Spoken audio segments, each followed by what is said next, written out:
لاہور پاکستان کا دوسرا بڑا وسیع و عریض شہر اور صوبہ پنجاب کا مرکزی تاریخی و تہذیبی شہر ہے۔ ایک روایت کے مطابق اس شہر کی تاریخ بھی راجہ رام چندر جی کے دور سے جا ملتی ہے۔ 10ویں صدی عیسوی تک یہ شہر برہمن حکمرانوں کے ہاتھ رہا۔ اس کے بعد سلطان محمود غزنوی، شہاب الدین غوری اور خلیجی حکمران اس شہر پر قابض ہوئے۔ ان کے بعد سلطان محمد تغلق، دہلی کے سید خاندان اور پھر لودھی حکمرانوں نے بھی اسے فتح کیا۔ جب سلطان محمود غزنوی کے جانشین یہاں آ کر آباد ہو رہے تھے تو اسی دور میں حضرت شیخ علی حجویری رحمۃ اللہ علیہ نے بھی یہاں اپنی سکونت بنائی، جن کا مزار آج بھی مرجع خلائق ہے۔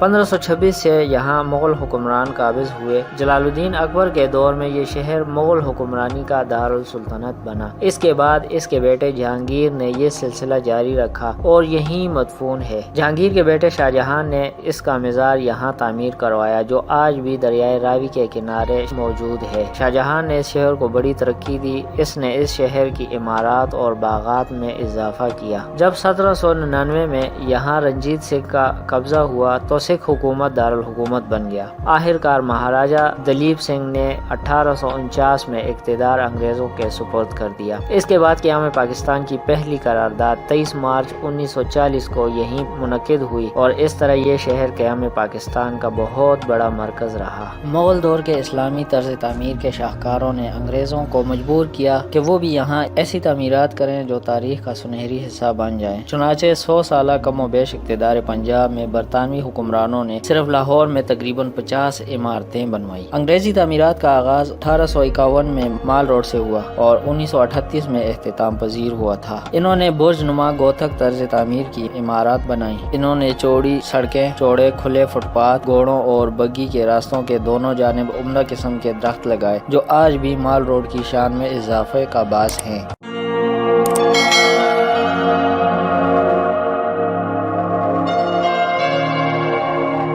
لاہور کا لارنس گارڈن یعنی جناب باغ ماہر تعمیرات لالا میلا رام نے تعمیر کی، جو اب قائد اعظم لائبریری کہلاتی ہے۔ یہ برطانوی حکومت کا ابتدائی دور تھا۔ اسی دور میں لاہور کے ریلوے اسٹیشن کی بھی تعمیر ہوئی۔ یہ تعمیر ماہر تعمیرات میاں محمد سلطان کا کارنامہ ہے۔ یہ تعمیر 5 سال میں مکمل ہوئی۔ اس کی تعمیر میں مصروف مزدوروں کو عارضی طور پر رہائش کے لیے سلطان سرائے بنوائی گئی تھی۔ بعد میں اس سرائے کو لاہور آنے والے مسافروں کے لیے مستقل طور پر محسوس کر دیا گیا تھا۔ یہ سرائے سلطان آج بھی مسافروں کی عارضی قیام گاہ ہے۔ ریلوے اسٹیشن سے ملحقہ علاقے کو ریلوے کے افسران اور ملازمین کی رہائشی کالونی کے طور پر محسوس کر دیا گیا۔ یہ کالونی آج بھی لاہور کی اچھی رہائشی کالونیوں میں شمار ہوتی ہے۔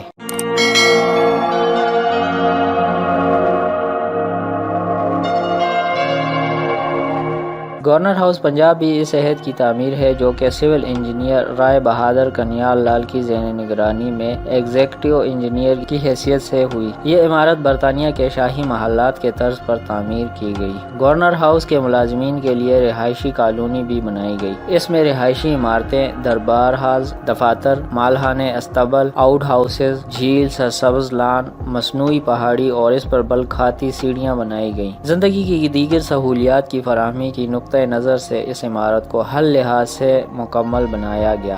یہ شاندار عمارت اپنی طرز کا بے حد منفرد شاہکار ہے، جو آج بھی موجود ہے۔ نیو کالج کی عمارت، جو بعد میں پنجاب یونیورسٹی کہلائی اور اب اولڈ کیمپس کے نام سے مشہور ہے، اس کی تعمیر 1872 سے 1876 کے دوران مکمل ہوئی۔ اس عمارت میں 176 فٹ لمبے ٹاور اور 128 فٹ لمبا کلاک ٹاور ہے۔ اس پورے کمپلیکس پر 3,20,000 روپے لاگت آئی۔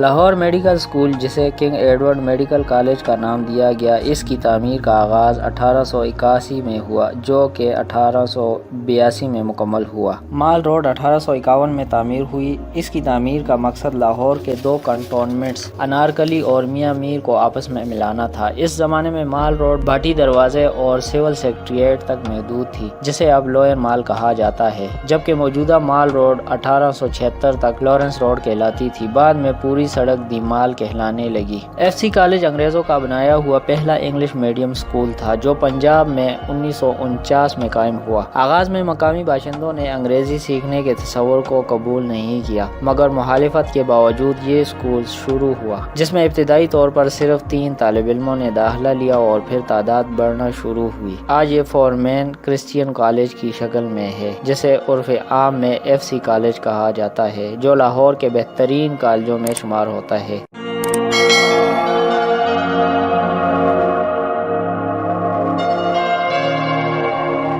گورنمنٹ کالج لاہور کا قیام 1864 میں ہوا، جس کے پہلے پرنسپل لندن یونیورسٹی کے ڈاکٹر لائٹنز تھے۔ گورنمنٹ کالج کو کیمبرج، آکسفورڈ اور لندن یونیورسٹی کے طرز پر تعمیر کیا گیا ہے اور اس کا یہ تاثر اب بھی قائم ہے۔ گورنمنٹ کالج لاہور کی موجودہ عمارت 1877 میں مکمل ہوئی۔ اس کے علاوہ ایچیسن کالج، ویٹرنری کالج و ہسپتال اور ڈینٹل کالج و ہسپتال جیسی نمایاں عمارات کے علاوہ انگریزی طرز تعمیر کا شاہکار دیگر عمارتیں، تفریحی مقامات، رہائشی اسکیمیں، اسکول اور گرجا گھر اس دور کی اپنی پہچان ہیں۔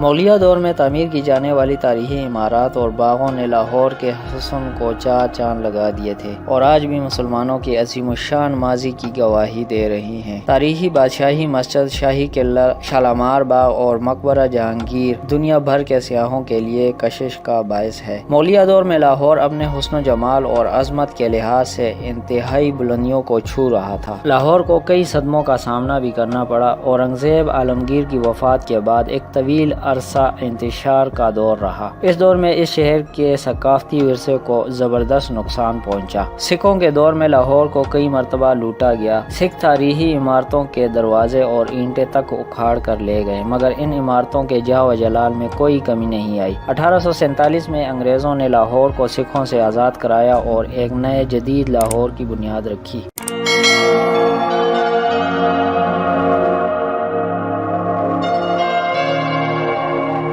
لاہوریوں کے کھانے پینے کے شوق کے ساتھ ساتھ کھیل کود میں بھی نمایاں دلچسپی رہی ہے۔ لاہور کے محسوس اور روایتی کھانے پرانے لاہور ہی میں ملتے ہیں۔ یہ آج بھی اتنے مقبول ہیں جتنے پہلے تھے۔ میلے ٹھیلے لاہور کی شناخت ہیں۔ حضرت میاں میر، حضرت داتا گنج بخش رحمۃ اللہ علیہ، حضرت مادو لال حسین، حضرت شاہ عنایت قادری، حضرت موج دریا بہاری، حضرت بی بی پاک دامن اور حضرت پیر کلی شریف سمیت لاہور میں درجنوں اولیاء کرام اور بزرگان دین کے مزارات ہیں۔ ان مزاروں پر ہونے والے عرس اور تقریبات لاہور کے کلچر کا لازم حصہ ہیں۔ نہ صرف لاہور بلکہ پورے پنجاب اور دور دراز علاقوں سے عقیدت مند یہاں آتے ہیں۔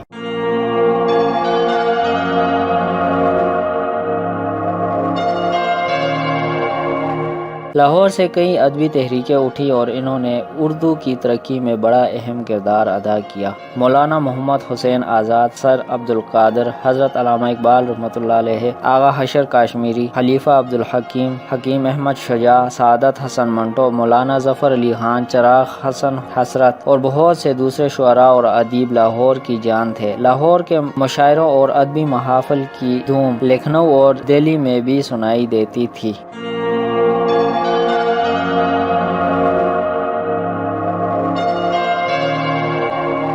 قدیم لاہور اور جدید لاہور کی طرز تعمیر میں بھی زمین آسمان کا فرق ہے۔ جدید لاہور یورپین سٹائل میں تیار کیا جا رہا ہے اور جو بستیاں آباد کی جا رہی ہیں ان میں گلیاں نہیں ہیں، جبکہ گلیاں ہمارے مشرقی کلچر کا لازمی جزو ہیں۔ نئی طرز تعمیر میں گلیوں کا تصور ختم ہونے کے بعد نئی نسل کے لیے یہ ممکن ہی نہیں کہ وہ گلی اور اس کے کلچر کا تصور کر سکیں۔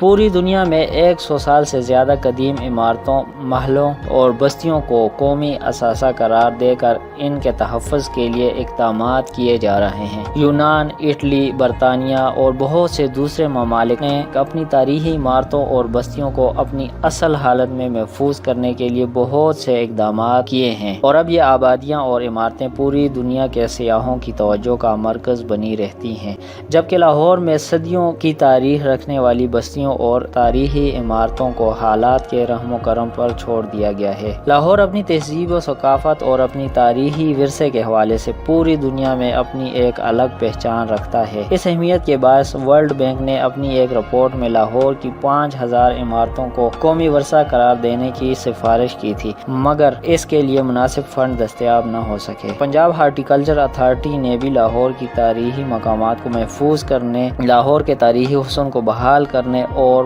پارکوں کا معیار بہتر بنانے کے لیے کئی اقدامات کیے ہیں۔ شاہجہاں کے بیٹے اورنگزیب عالمگیر کا عہد جنگی فتوحات کا عہد جانا جاتا ہے، مگر اس دور میں کئی مساجد اور مزارات بھی تعمیر ہوئے۔ ان میں کئی اعلیٰ تعمیراتی نمونے آج بھی موجود ہیں۔ انہی میں اہم ترین نمونہ بادشاہی مسجد ہے، جو اپنی وسعت، جمالیات، کشادگی اور اعلیٰ ترین تعمیراتی خصوصیات کی وجہ سے عالم اسلام میں بے مثال ہے۔ اسے دیکھنے کے لیے دنیا بھر سے زائرین آتے ہیں اور تادیر مبہوت ہو کر مغل عہد کے اس یادگار نمونے کو دم سادے دیکھتے رہتے ہیں۔ بادشاہی مسجد شاہی قلعہ لاہور کے مغربی جانب کھلنے والے عالمگیری دروازے کے بالکل سامنے واقع ہے۔ مسجد کی شمالی دیواروں کے ساتھ کبھی دریائے راوی بہتا تھا، مگر آج یہاں کھلا میدان ہے جس میں قرارداد پاکستان کے تاریخی واقعے کی یاد میں تعمیر کیا جانے والا مینار پاکستان ایستادہ ہے، جس کے گرد اب سڑکوں اور پلوں کا ایک جال بچھا ہوا ہے اور اسے آزادی چوک کے نام سے جانا جاتا ہے۔ جنوبی جانب شہر قدیم ہے، مشرقی جانب قلعہ لاہور واقع ہے، جس میں ایوان عام و خاص، موتی مسجد اور شیش محل جیسی بیش قیمت تاریخی عمارات ہیں، جبکہ مغربی جانب مزار نور شاہ ولی ہے، جو شہر قدیم کی فصیلوں سے باہر واقع ہے۔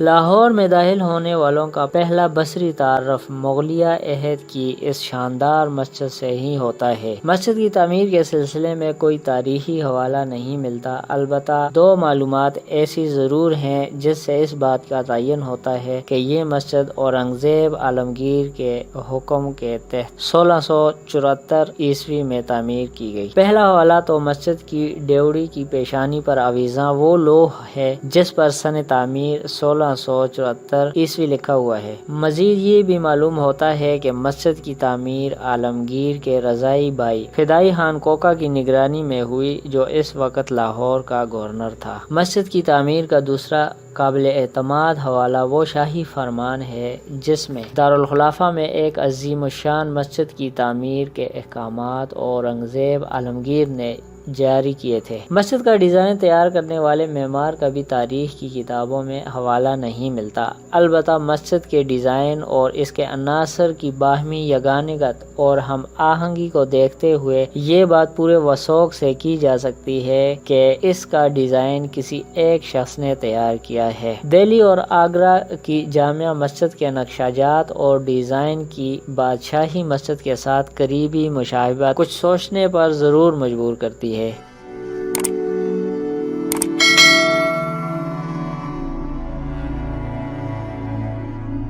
بادشاہی مسجد فن تعمیرات کے حوالے سے کم و بیش ایک مربع خطہ اراضی پر تعمیر کی گئی ہے۔ مسجد کا داخلی دروازہ 15 فٹ اونچے چبوترے پر واقع ہے، جس پر پہنچنے کے لیے 22 زینے چڑھنے پڑتے ہیں۔ داخلی دروازے کی اونچائی 77 فٹ ہے، جس کے چاروں کونوں پر مربع سطح نقشے کے مینارچے ہیں، جن کی اونچائی پر گنبددار چھتریاں ہیں۔ داخلی دروازے کے الٹے ہاتھ پر شاعر مشرق علامہ اقبال رحمۃ اللہ علیہ کی خوابگاہ ہے۔ داخلی دروازے کے دائیں اور بائیں جانب 2 منزلہ عمارت تعمیر ہے۔ زیریں منظر پر کمرہ جات ہیں، جہاں محکمہ اوقاف اور سیکیورٹی کے گارڈ کے دفاتر بنائے گئے ہیں، جبکہ بالائی منزل پر شمالی جانب قرآن محل اور جنوبی جانب وضوگاہ تعمیر کی گئی ہے۔ قرآن گیلری میں سونے کی تاروں سے لکھا ہوا قرآن پاک کا نادر نسخہ پڑا ہوا ہے۔ اس نسخے کو دنیا کا سب سے قیمتی نسخہ سمجھا جاتا ہے۔ یہ لاہور کے ایک بزرگ جناب میاں عطا محمد کے ذہن کی تخلیق ہے۔ اس نسخے کی کتابت کی سعادت جناب حافظ محمد اعظم صاحب نے حاصل کی۔ یہ نسخہ 10 سال کی محنت کے بعد مکمل ہوا۔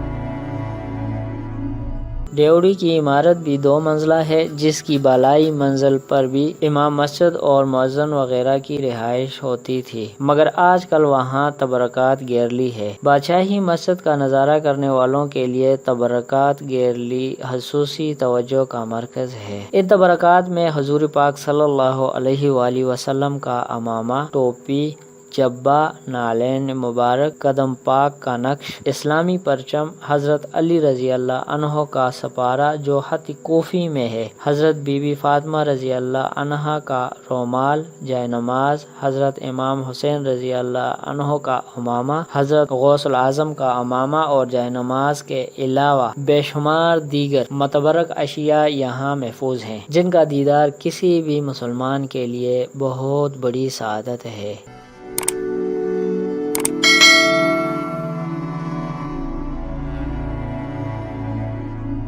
بادشاہی مسجد کا صحن وسیع اور کشادہ ہے۔ صحن کے وسط میں ایک 3 فٹ گہرا پانی کا تالاب بھی ہے، جو کہ وضو کے لیے استعمال ہوا کرتا تھا۔ یہ تالاب مسجد کے نکھار میں اضافے کا باعث ہے۔ صحن میں کھڑے ہوں تو شمال، جنوب اور مشرق کی جانب حجرے تعمیر کیے گئے ہیں، جو قرآن و حدیث کی تعلیم کے لیے طلبہ کے زیر استعمال رہتے تھے۔ ان کی اونچائی 21 فٹ ہے، جبکہ صحن سے فرش 3 فٹ بلند ہے۔ ایوان کے چاروں کونوں پر 4 مینار بنائے گئے ہیں، جو 1 منزلہ ہیں۔ میناروں کی چوٹی پر سفید گنبد ہیں۔ ایوان کی اندرونی دیواروں پر 4 فٹ کی بلندی تک سنگ ابدی لگایا گیا ہے، جبکہ بقیہ دیواروں اور گنبد کی اندرونی سطح پر چونے کا پلستر کیا گیا ہے، جس میں سنگ مرمر کی پچی کاری ہے۔ ہر مینار میں 204 سیڑھیاں ہیں۔ بادشاہی مسجد کے چاروں کونوں پر ایستادہ یہ چاروں مینار بہت سادہ، بلند قامت اور بصری تاثر میں عظیم الشان ہیں۔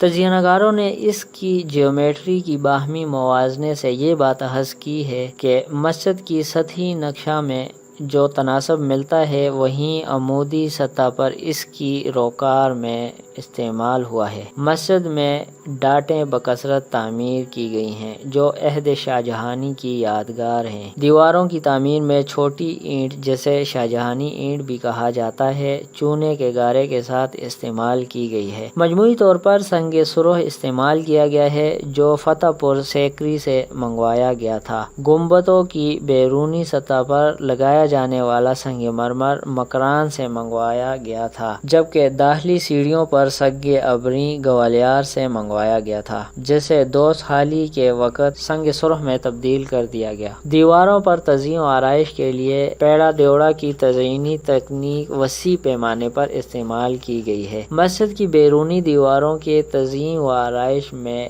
ایسا سامان اور تزئینی تکنیک استعمال کی گئی ہے کہ جنہیں رنگ، روغن اور مرمت کی ضرورت نہ ہونے کے برابر ہے۔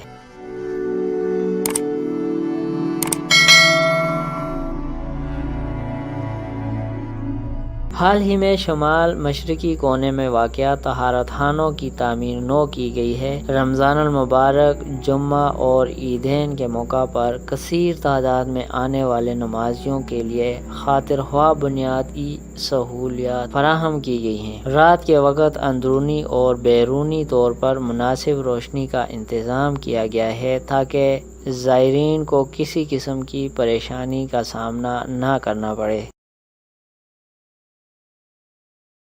حضرت داتا گنج بخش 1009 عیسوی میں غزنی، افغانستان میں پیدا ہوئے۔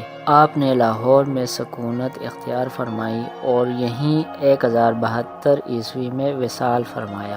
آپ کے والد گرامی کا نسبی تعلق حسنی اور والدہ محترمہ کا حسینی سلسلہ سے تھا۔ آپ کا سلسلہ طریقت حضرت جنید بغدادی رحمۃ اللہ علیہ سے ہوتا ہوا حضرت علی کرم اللہ وجہہ سے جا ملتا ہے۔ آپ 10 سے زیادہ کتب کے مصنف ہیں۔ آپ کی شہرہ آفاق تصنیف کشف المحجوب فارسی زبان میں تصوف پر پہلی کتاب ہے، جس کا اب کئی زبانوں میں ترجمہ کیا جا چکا ہے۔ اس کتاب کا علماء، صوفیاء اور عام لوگ مسلسل مطالعہ کرتے ہیں۔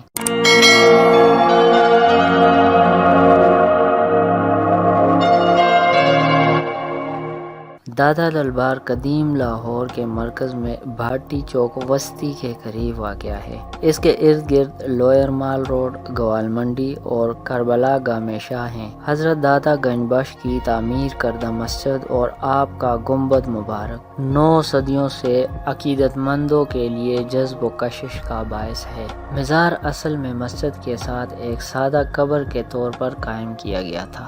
1826 عیسوی میں پرانی مسجد کی جگہ ایک نئی مسجد تعمیر کی گئی جس پر ایک گنبد تھا۔ بعد میں جنڈو خان نامی ایک شخص نے اس کی مرمت کا کام کیا۔ 1921 عیسوی میں میاں غلام رسول کھٹ والا نے مسجد کی تعمیر نو کی اور 1923 عیسوی میں مسجد کے جانب وضو کے لیے ایک تالاب بنایا گیا اور 9 منزلہ برج اذان کے لیے بنایا گیا۔ یہ تالاب اور برج بعد میں مسمار کر دیے گئے۔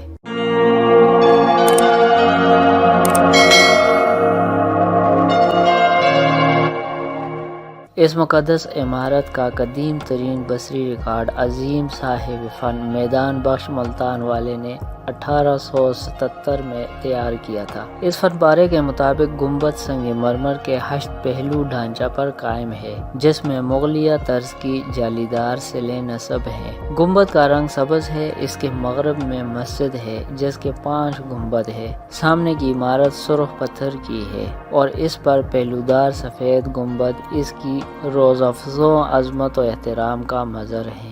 غلام گردش جو آج موجود ہے یہ نہیں تھا۔ سفید سنگ مرمر سے تعمیر کردہ غلام گردش اہل لاہور کی عقیدت کا اظہار ہے جو فخر سے لاہور کو داتا کی نگری سے یاد کرتے ہیں۔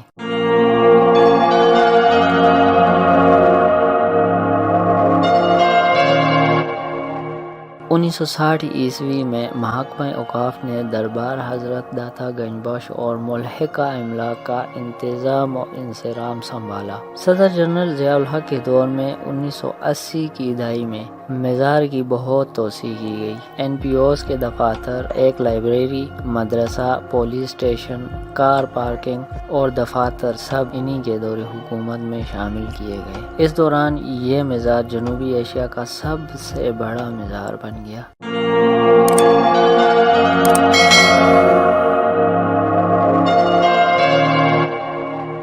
1997 عیسوی میں فیض دوم میں 3 منزلہ کمپلیکس پر جب تعمیر کا کام شروع ہوا تو تہانہ کو گاڑیوں کی پارکنگ کے لیے صاف کیا گیا جس میں تقریباً 200 گاڑیاں پارک کی سہولت موجود ہے۔ دکانیں ختم کر کے ایک بڑا ایئر کنڈیشنڈ سما ہال بنایا گیا جس میں 8000 آدمیوں کے بیٹھنے کا انتظام ہے۔ علاوہ ازیں لنگرخانہ، خواتین و حضرات کے لیے وضو خانے، دفاتر، تبرکات، آرٹ گیلری، لائبریری اور ریسرچ سینٹرز بھی بنائے گئے۔ محراب، برآمدے، مختلف سطحوں کے صحن، مغل چارباغ کی طرز پر سبز حصہ، فوارے، آبشاریں، آہنی جالیاں وغیرہ، ان سب میں ایک ہم آہنگی ہے۔ حصہ خواتین کو اینٹوں کی بجائے شیشے کی دیوار الگ کرتی ہے۔ غروب ہوتے سورج کی شعاعیں جب اس شیشے پر پڑتی ہیں یا جب رات کو یہاں مختلف رنگوں میں روشنی پھیلتی ہے تو شیشے کی دیوار پورے ماحول کو مسحور کن بنا دیتی ہے۔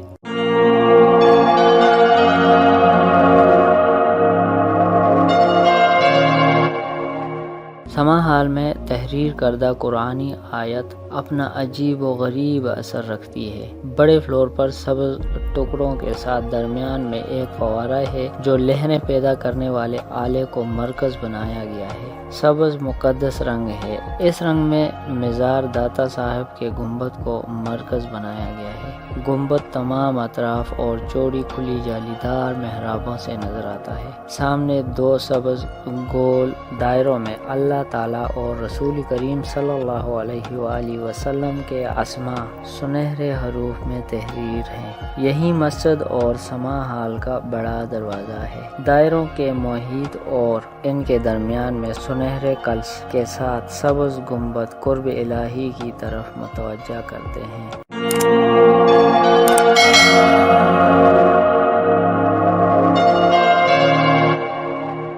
مسجد کے سامنے والے حصے میں 308 فٹ لمبی اور 20 انچ چوڑی پٹی پر خط نستعلیق میں سورہ رحمان لکھی ہوئی ہے جو ورلڈ ریکارڈ ہے۔ اسی طرح سماع ہال کے دروازے کی 3 دیواروں پر درود تاج خط نستعلیق میں لکھا ہے۔ یہ دونوں اور مسجد کے احاطے میں کی گئی خطاطی کا اکثر کام پاکستان کیگر آف آرٹس گلڈ نے بلا معاوضہ کیا ہے۔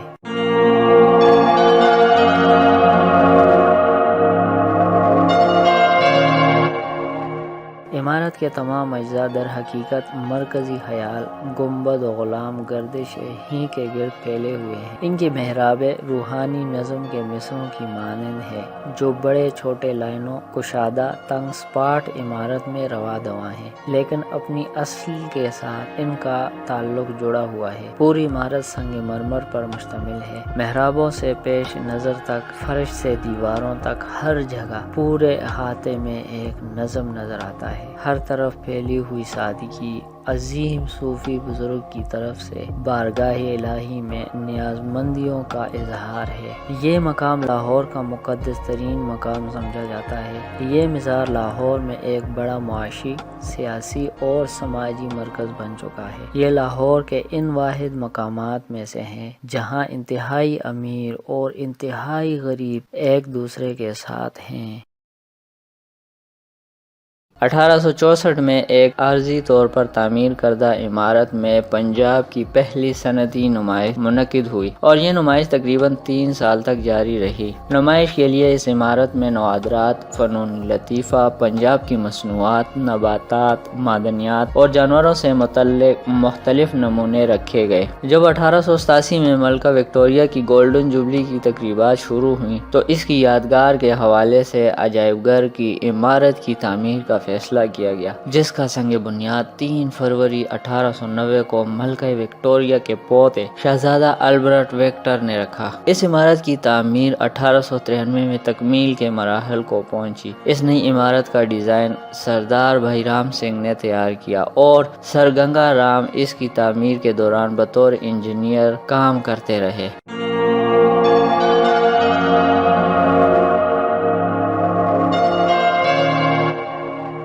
1928 میں اس عمارت میں 2 نئے ہال تعمیر کیے گئے جن میں گندھارا آرٹ کے سنگ تراشی کے نمونوں کے علاوہ چھوٹی تصاویر بھی نمائش کے لیے رکھی گئی۔ 1947 میں قیام پاکستان کے وقت اثاثوں کی تقسیم کے معاہدے کی روح سے طے پایا کہ لاہور عجائب گھر کی 40% نوادرات انڈیا کو دی جائیں گی اور 60% نوادرات وہاں سے یہاں آئیں گی، مگر ہوا کچھ یوں کہ ہندو 40% نوادرات تو لے گئے جو بھارتی پنجاب کے چندی گڑھ عجائب گھر میں ہیں، مگر 60% جو پاکستان کا حصہ تھا وہ نہیں دیا گیا۔ 1965 میں جب بی اے قریشی چیئرمین بنے تو انہوں نے کئی منصوبے بنائے اور ان پر عمل درآمد بھی کیا۔ اس عرصے میں حکومت پنجاب نے عجائب گھر کی موجودہ عمارت کی مرمت و توسیع، نئے نوادرات کی خرید اور عملے کی بہبود کی طرف توجہ دی۔ اس دوران عجائب گھر میں مزید کئی ہال اور گیلریوں کے علاوہ لائبریری، لیبارٹری، ورکشاپ، سیکیورٹی،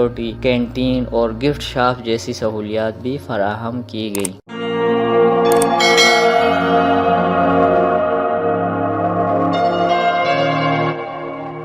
عجائب گھر کے مرکزی دروازے سے آپ راہداری میں داخل ہوں تو بائیں جانب جودھ پور کا 19ویں صدی کا سنگ مرمر کا آتش دان رکھا گیا ہے۔ اس کے ساتھ 19ویں صدی کی بنی کشمیر کی گول میز رکھی ہوئی ہے۔ دائیں جانب ایک اور پتھر کا آتش دان ہے جو 20ویں صدی کے اوائل کا ہے۔ داخلی دیوار 17ویں صدی کی رنگین ٹائلوں سے سجی ہوئی ہے۔ یہاں سے آگے آئیں تو دائیں جانب شالیمار باغ کا اصل دروازہ نصب ہے۔ اس کے ساتھ ہی 17ویں صدی کے لکڑی کے منقش دروازے ہیں جو لاہور کی پرانی حویلی کے ہیں۔ ایک مرکزی گیلری میں ملکہ وکٹوریہ کا ایک بڑا مجسمہ ہے۔ یہ مجسمہ چیئرنگ کراس لاہور میں نصب تھا، مگر اب یہ عجائب گھر کی زینت ہے۔ اس کے دونوں اطراف میں ملکہ کے بیٹے ایڈورڈ ہفتم اور پوتے جارج پنجم کے مجسمے نصب ہیں۔ ناظرین، آئیے اب ہم میوزیم میں موجود گیلریوں کے بارے میں جانتے ہیں۔ قبل از تاریخ وادی سندھ گیلری۔ اس گیلری میں قدیم و جدید حجری ادوار، وادی سندھ اور لوہے کے دور کی اشیاء زیر نمائش ہیں۔ یہ اشیاء شوکیسوں میں رکھی گئی ہیں۔ سب سے پہلے شوکیس میں پتھر کے دور کا انسان پتھر توڑتا ہوا دکھائی دیتا ہے۔ اس کے حدود حال، رہن سہن اور ارد گرد کے ماحول سے معلوم ہو جاتا ہے۔ اس کے ساتھ اگلے شوکیسوں میں انسانی ترقی کی منازل درجہ بدرجہ ظاہر کی گئی ہیں، جس میں انسان کی بنیادی اشیاء ضرورت، ہتھیار، موسم سے بچاؤ کے طریقے اور اس کی ابتدائی ایجادات شامل ہیں۔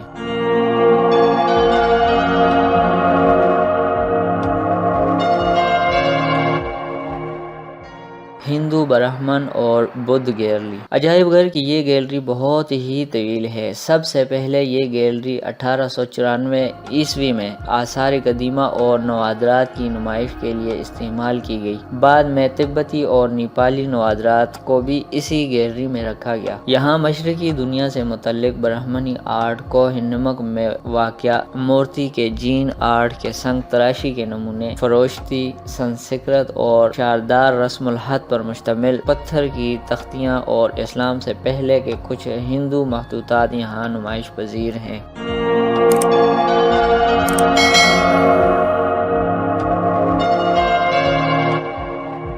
گندھارا گیلری۔ گندھارا گیلری 1928 میں تعمیر ہوئی۔ اس گیلری میں دوسری سے 5ویں صدی عیسوی سے متعلق گندھارا آرٹ کے سنگ تراشی کے 700 فن پارے نمائش کے لیے رکھے گئے ہیں۔ گیلری میں بائیں طرف مڑتے ہوئے سب سے پہلے بدھ کا ایک خوبصورت سنہری ہلا والا سر ہے، جو شہباز گڑھی سے دریافت ہوا تھا۔ اس کے بعد 3 شوکیسوں میں سنگ تراشی کے نمونے گوتم بدھ کے پہلے جنم کی کہانیوں کو پیش کرتے ہیں گیا ہے۔ مرکزی شوکیس میں فاقہ کشی سدھارتھ کا مشہور مجسمہ ہے۔ سنگ تراشی کے اس نمونے میں فاقہ کشی کی کیفیت کو بڑی مہارت سے پیش کیا گیا ہے۔ ایک شوکیس میں بدھ کو اپنے آبائی شہر واپسی اور اپنے گھر والوں کو ہم مذہب دکھایا گیا ہے۔ ان کے علاوہ فن تعمیر کے نمونے، مٹی کی پکی ہوئی مورتیاں، سنگار کے لیے استعمال ہونے والی تشتریاں، راکدان اور دوسری چھوٹی موٹی اشیاء رکھی گئی ہیں۔ گیلری کے وسط میں گول سٹوپا رکھا گیا ہے۔ یہ واحد سٹوپا ہے جو گندھارا کے علاقے میں مکمل حالت میں دریافت ہوا ہے۔ گیلری کے درمیان میں رکھے ہوئے شوکیس میں متفرق نوادرات رکھے گئے ہیں۔ ان میں شیہیاں ڈیری کے کشان عہد کے برتن اور سوات کے علاقے سے ملنے والے راکدان اہم ہیں۔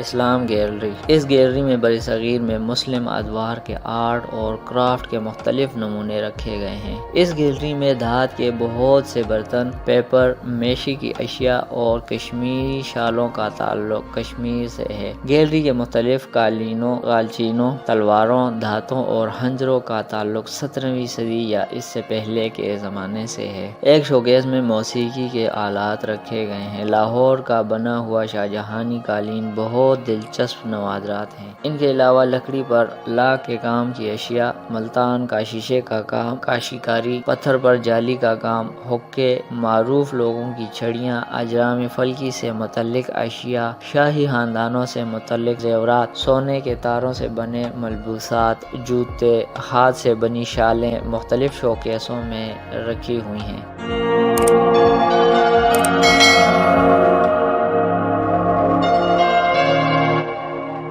چھوٹی تصاویر گیلری۔ اس گیلری میں رکھی گئی تصاویر کو تاریخی ارتقاء کے حساب سے ترتیب دیا گیا۔ ابتدا میں 16ویں صدی عیسوی کی کتاب پلین کلپ سوتر اور لور اور چندا کی رومانوی داستان اور 16ویں صدی کے کچھ اوراق زیر نمائش ہیں۔ ایرانی اور مغل تصاویر میں اس کے بعد مغل بازار، راجستھانی اور پنجاب کی پہاڑی تصاویر، شبیہیں اور ہاتھی دانت پر چھوٹی تصاویر سب سے آخر میں آتی ہیں۔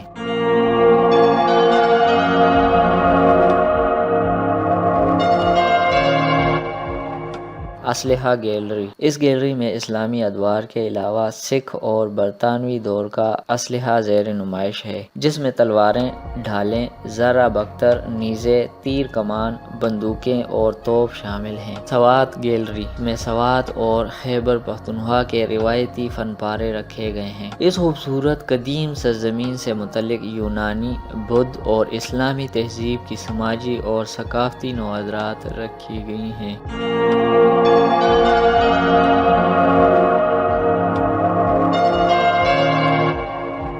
پارچہ جات گیلری۔ اس گیلری میں مختلف پارچہ جات کے نمونوں کے علاوہ رومالوں کا ذخیرہ اور لکھنؤ کے دستکاروں کی مٹی کی بنی ہوئی اشیاء رکھی ہوئی ہیں۔ پارچہ جات میں سوتی، اونی، ریشمی، گولڈ، فائبر، سادہ، پرنٹڈ، رنگے ہوئے اور کڑھائی کے نمونے شامل ہیں۔ گیلری کی جنوبی دیوار کی طرف شوکیس میں مٹی کے بنے ہوئے انسانی ماڈلز کے ذریعے مختلف اقوام کی تہذیب، زندگی گزارنے کے طریقے اور مختلف رسم و رواج دکھائے گئے ہیں۔ دیہی منظر اور لوگوں کی سرگرمیاں مختلف پیشوں سے منسلک افراد کے ننھے منھے ماڈلز سے نمائندگی کی گئی ہے۔ وضو سے لے کر نماز تک کی مختلف حالتوں کو ماڈلز کے ذریعے دکھایا گیا ہے۔ صادقین گیلری۔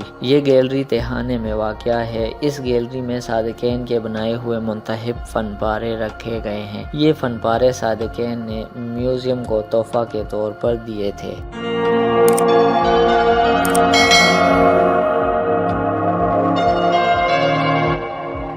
تحریک پاکستان گیلری۔ یہ گیلری بالائی منزل پر واقع ہے۔ اس گیلری میں تصاویر، اخباری تراشوں اور دستاویزات 1757 سے 1949 تک ہندوستانی مسلمانوں کی آزادی کی جدوجہد کی کہانی بیان کرتی ہے۔ اس گیلری کے ایک شوکیس میں وہ جھنڈا محفوظ کیا گیا ہے جو یکم اکتوبر 1947 کو قائد اعظم رحمۃ اللہ علیہ نے باغ جناح میں لہرایا تھا۔ پاکستان ڈاک ٹکٹوں کی گیلری۔ یہ گیلری تحریک پاکستان گیلری کے اندر واقع ہے، جس میں 1947 عیسوی سے لے کر اب تک کے پاکستانی ڈاک ٹکٹوں کے علاوہ پہلی بار جاری ہونے والے لفافے ترتیب دیے گئے ہیں۔ سکہ و تمغات گیلری۔ اس میں تقریباً 40,000 کے قریب سونے، چاندی، تانبے اور دوسری دھاتوں کے سکے موجود ہیں۔ اس میں 6 صدی قبل مسیح کے چاندی کے سکے بھی نمائش کے لیے رکھے گئے ہیں۔ جنوبی ایشیا میں جاری ہونے والا سب سے پہلا سکہ بھی یہاں موجود ہے۔ ناظرین، امید ہے آپ کو لاہور کے عجائب گھر کی سیر بہت پسند آئی ہوگی، کیونکہ لاہور کا عجائب گھر دیکھنے والے کو زمانہ قدیم میں پہنچا دیتی ہے، اور کوئی بھی اس جدید دور میں زمانہ قدیم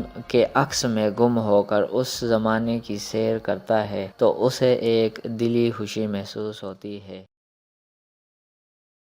بابر نے ہندوستان میں 1526 عیسوی کو مغل حکومت کی بنیاد رکھی اور 1700 عیسوی تک یہ حکومت قائم رہی۔ مغل تہذیب و ثقافت، فن تعمیر اور ادب و موسیقی کے ایسے نقوش چھوڑ گئے جو آج بھی دیکھے، سنے اور پڑھے جا سکتے ہیں۔ ان میں ایک بدقسمت محبت کا افسانہ انارکلی بھی ہے۔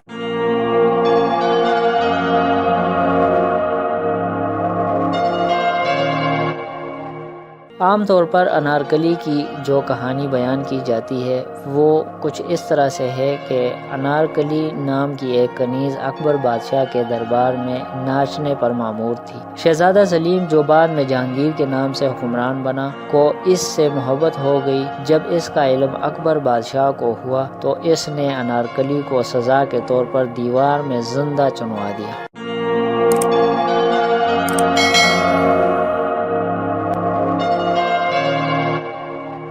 ناظرین، بعض مورخین انارکلی کے وجود کو تسلیم ہی نہیں کرتے، اور جو کرتے ہیں وہ بھی انارکلی کی موت کے بارے میں خاموش ہیں۔ 16ویں صدی عیسوی میں برطانوی سیاح ولیم فنچ، جو ہندوستان آیا تھا، نے اسے اکبر کی بیوی قرار دیا ہے۔ ڈاکٹر عبداللہ چغتائی کے مطابق یہ مقبرہ جہانگیر کی بیوی صاحب جمال کا ہے۔ دار شکوہ نے صفتی الاولیاء میں انارکلی اور مقبرہ کے بارے میں لکھا ہے، مگر اس نے یہ نہیں بتایا کہ اس مقبرے میں کون دفن ہے۔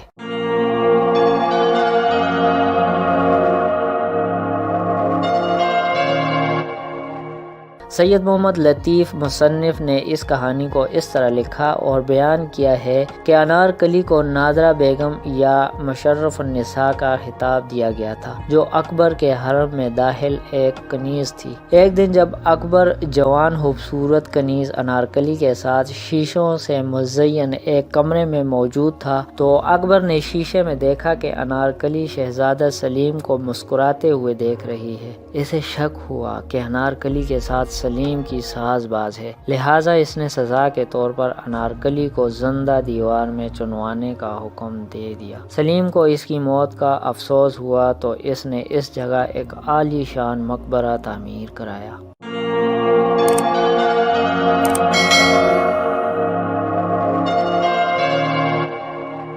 سید لطیف لکھتا ہے کہ یہاں عظیم الشان سفید مسمن 8 پہلو مقبرہ تعمیر کرایا گیا، جو آج بھی اپنے برجوں کے ساتھ موجود ہے۔ قبر کا تعویذ مقبرے کے وسط کی بجائے ایک سمت پڑا ہے، جس پر 2 تاریخیں درج ہیں، ایک 1599 اور دوسری 1615، جس کا ہم ذکر کر چکے ہیں۔ انارکلی کے مرنے کی تاریخ 1599 جبکہ مقبرے کی تعمیر کی تاریخ 1615 عیسوی ہو سکتی ہے۔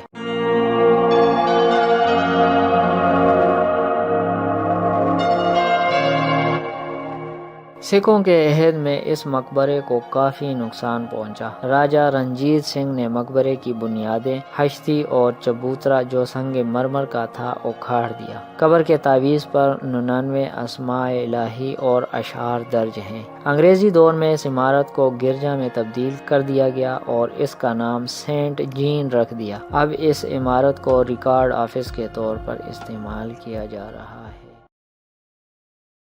جہانگیر کا مقبرہ اور ساتھ دیگر عمارات جس جگہ آج موجود ہیں، اس کو دلکشا باغ کہا جاتا تھا۔ یہ باغ اکبر بادشاہ کے ایک ساتھی نواب مہدی قاسم نے 1556 عیسوی میں دریائے راوی کے پار تعمیر کروایا تھا۔ شروع میں یہ باغ مہدی قاسم کے نام سے ہی موسوم تھا، مگر جب مہرالنساء بیگم ملکہ نور جہاں بنی تو اس نے اس باغ پر قبضہ کر لیا اور اس کا نام دلکشا باغ رکھ دیا۔ وقت گزرنے کے ساتھ ساتھ لوگ باغ دلکشا کا نام بھول گئے اور اسے صرف مقبرہ جہانگیر کے نام سے یاد کیا جانے لگا۔ مقبرہ جہانگیر اور مقبرہ نور جہاں باغ دلکشا کے ایک ہی رقبہ میں تھے۔ جب انگریزوں نے یہاں ریلوے لائن بچھائی تو دونوں مقبروں کو ایک دوسرے سے جدا کر دیا۔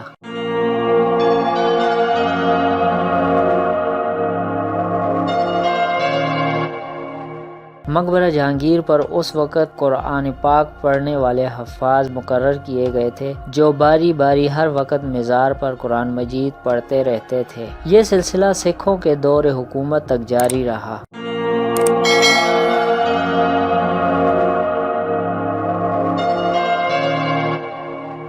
مقبرے کی عمارت باغ کے 30 بیگ زمین پر کھڑی ہے۔ اس باغ کے اندر پختہ روشیں اور سڑکیں موجود ہیں۔ مقبرہ جہانگیر کے غربی دروازے میں سے ہاتھی بمائے سوار گزر سکتا ہے۔ باغ کا اصل دروازہ 50 فٹ اونچا تھا، جو اب بند ہو چکا ہے۔ اس دروازے کی عمارت سنگ سرخ کی تھی، جس پر سنگ مرمر سے گلکاری کی گئی تھی اور اس پر اللہ تعالیٰ کا نام کندہ تھا۔ دلکشا باغ کے اندر آج بھی قدیم درخت موجود ہیں۔ باغ کی فصیل کی دیواروں پر چاروں طرف کمروں کی ایک لمبی قطار ہے، جہاں شاہی باڈی گارڈ، سپاہی اور خدام سلطنت رہا کرتے تھے۔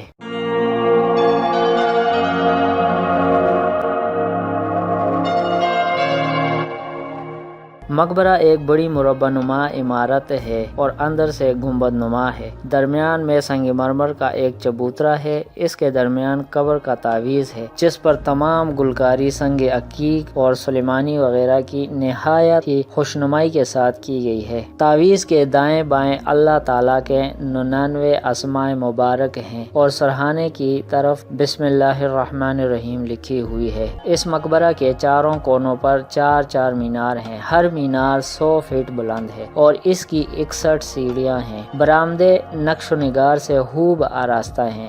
مقبرے میں داخل ہونے کے تمام راستے تراشے ہوئے اور دروازے جالی دار ہیں۔ اس مقبرے میں اطالوی وضع پر رنگین سنگ مرمر کے ٹکڑوں کا کام نفیس انداز سے کیا گیا ہے۔ مقبرے کے اوپر جانے کے لیے چاروں طرف سنگ سرخ کے زینے بنے ہوئے ہیں۔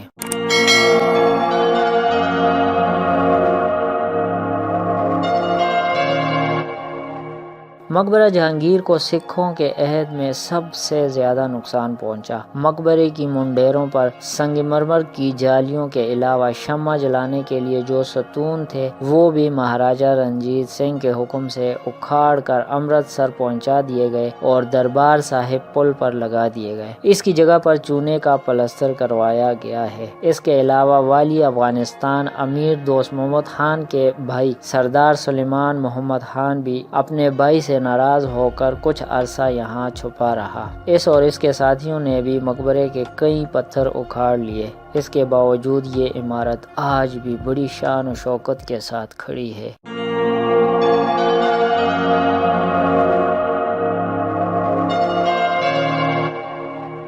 جہانگیر کی موت کے بعد ملکہ ہند نور جہاں 20 سال تک زندہ رہی اور یہ 20 سال کا عرصہ اس نے اپنے شوہر کی قبر پر اپنے ہاتھوں سے پھولوں کی لڑیاں پرو کر چڑھانے، فاتحہ خوانی اور مطالعے میں صرف کیے۔ ملکہ نے اپنا مقبرہ اپنی زندگی میں بنوا لیا تھا۔ یہ مقبرہ محرابدار کالبوتی انداز میں تعمیر کیا گیا ہے۔ اس کے تمام محرابدار دروازے طاق ہیں۔ چاروں طرف میں 7 محرابی دروازے ہیں جن کی تعداد تقریباً 28 بنتی ہے۔ مقبرہ کا وسطی حصہ الگ نظر آتا ہے جس کے چاروں اطراف میں 3 محرابی در ہیں، جبکہ وسط میں چبوترے پر نور جہاں اور لاڈلی بیگم کی قبریں ہیں۔ مقبرہ کی چھت بھی کالبوتی ہے۔ شاہجہانی عہد میں مقبرے کی آرائش نہایت ہی عمدگی سے کی گئی۔ مقبرے کی باہر کی دیواریں سنگ سرخ اور فرش سنگ ابری کا بنا ہوا ہے۔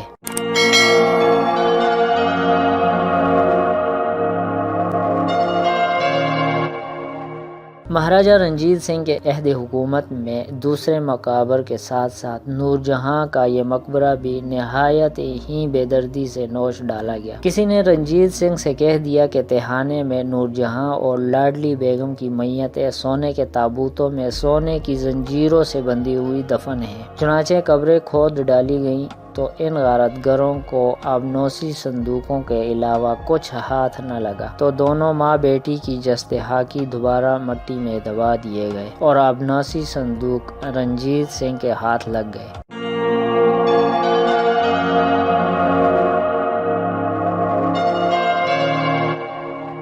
تمام مقبرہ کے فرش، دیواروں اور چھتوں سے قیمتی پتھر اور سنگ مرمر اکھاڑ کر اسے اینٹوں کی بدنما راہداری بنا دیا گیا۔ سونے چاندی کے قیمتی فانوس اور آرائشی اشیاء لوٹ لی گئی۔ رہی صحیح کسر فرنگی حکمرانوں نے جہانگیر اور اس کی محبوب ملکہ کے درمیان ریل کی پٹلی کی خلیج حائل کر کے پوری کر دی۔ اپنے شوہر کے مقبرے سے کٹ جانے کے باعث نور جہاں کا مقبرہ مزید تباہی سے دوچار ہو گیا۔ آصف جاہ کا اصل نام مرزا ابو الحسن تھا جو ملکہ ہند نور جہاں کا حقیقی بھائی تھا۔ جہانگیر بادشاہ نے اسے 7000 سواری کے منصب کے ساتھ ساتھ آصف جاہ کا خطاب بھی دیا۔ آصف جاہ کی بیٹی ارجمند بانو یعنی ممتاز محل شاہ جہاں کی دوسری اہلیہ تھی۔ شاہ جہان اس سے بہت محبت کرتا تھا۔ شاہ جہان ہی نے اسے ممتاز محل کا خطاب دیا تھا۔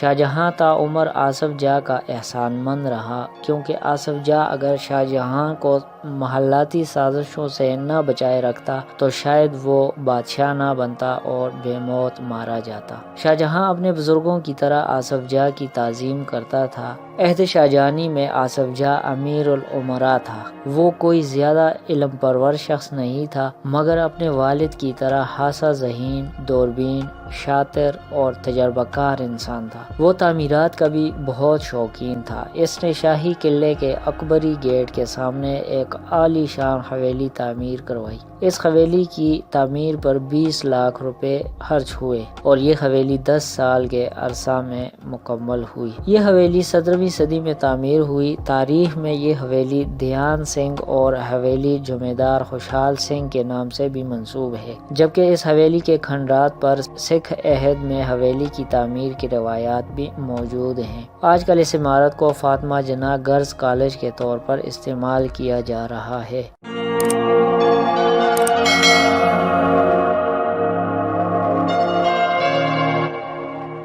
حویلی میں مین گیٹ سے داخل ہوں تو دونوں جانب غلام گردشیں، راہداریاں اور چھوٹے بڑے مستطیل کمرے نظر آتے ہیں۔ بڑے وسطی صحن میں داخل ہوتے ہی دائیں اور بائیں سمت 2 پلیٹ فارمز ہیں جن پر سیڑھیاں چڑھ کر جانا پڑتا ہے۔ صحن کے بیچ میں وسیع باغیچہ ہے جس کے دائیں اور بائیں جانب بلند پلیٹ فارم ہیں۔ دائیں سمت پلیٹ فارم کے کمروں کی پیشانی خوبصورت نقوش سے مزین ہے۔ انہی کمروں کے پیچھے دلکش شاہی حمام ہے۔ صحن کے فرنٹ پر 2 طرفہ سیڑھیاں جروکانما بارادری میں لے جاتی ہے جس کی دیواروں پر خوبصورت تصاویر اور نقاشی کی گئی ہے۔ اس کے دونوں سمت لمبے کمرے بنے ہوئے ہیں جبکہ درمیان میں تہخانے کا راستہ ہے۔ تہخانے میں روشنی، ہوا اور پانی کا بہترین انتظام کیا گیا ہے۔ اس تہخانے کو کمپیوٹر سینٹر بنا دیا گیا ہے۔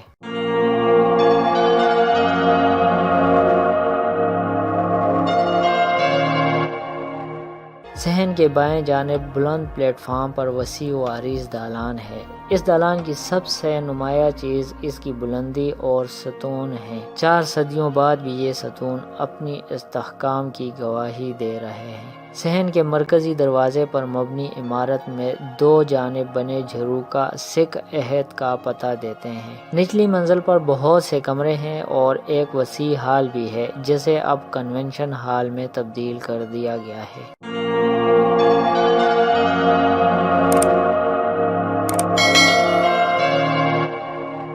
اس حویلی کا سب سے خوبصورت اور قابل دید حصہ شاہی حمام ہے جو کہ 2 چوکور کمروں پر مشتمل ہے۔ حمام کا فرش سنگ مرمر کا ہے جبکہ اس کے طاقچے، دیواریں اور محرابیں خوبصورت تصاویر اور بیل بوٹوں سے مزین ہیں۔ حمام میں روشنی اور ہوا کا انتظام بہت ہی عمدہ ہے جو آج بھی روز اول کی طرح نظر آتا ہے۔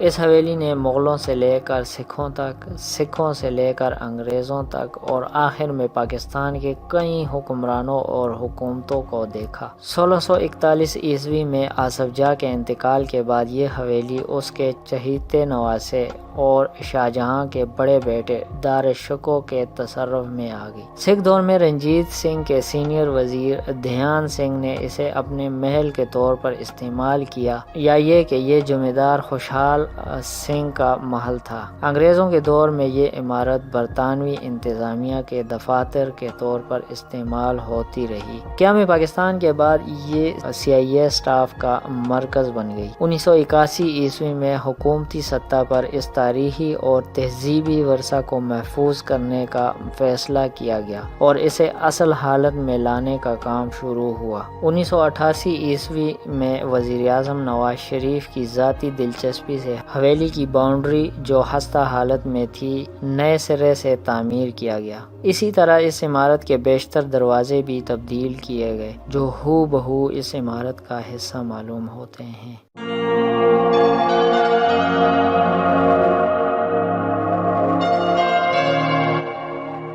آصف جاہ کی وفات کے بعد شاہجہاں شہنشاہ نے ان کو جہانگیر بادشاہ کے پہلو میں دفن کرانے اور اس پر ایک عالیشان مقبرہ تعمیر کروانے کا حکم دیا۔ آصف جاہ کے لیے شاہجہاں کے دل میں شکر گزاری اور منمومیت کے جذبات تھے۔ اس کا تقاضا ہی یہی تھا کہ وہ اس کی قبر پر شاندار مقبرہ تعمیر کراتا۔ یہ مقبرہ اب بھی اپنی شان سے شہنشاہ جہانگیر کے پہلو میں موجود ہے۔ مقبرے کے 8 دروازے اور 8 دہلیزیں اور بیرونی مرغولے سنگ مرمر سے بنے ہوئے تھے جن پر 2 رویہ کانسی کا کام تھا۔ مقبرے میں سونے چاندی کی قندیلیں اور بیش قیمت جھاڑ فانوس تھے۔ قرآن پاک پڑھنے والوں کے لیے ایک حافظ خانہ، ایک باورچی خانہ اور دیگر عمارات بھی تھیں جہاں چوکیدار اور محافظ رہائش پذیر تھے۔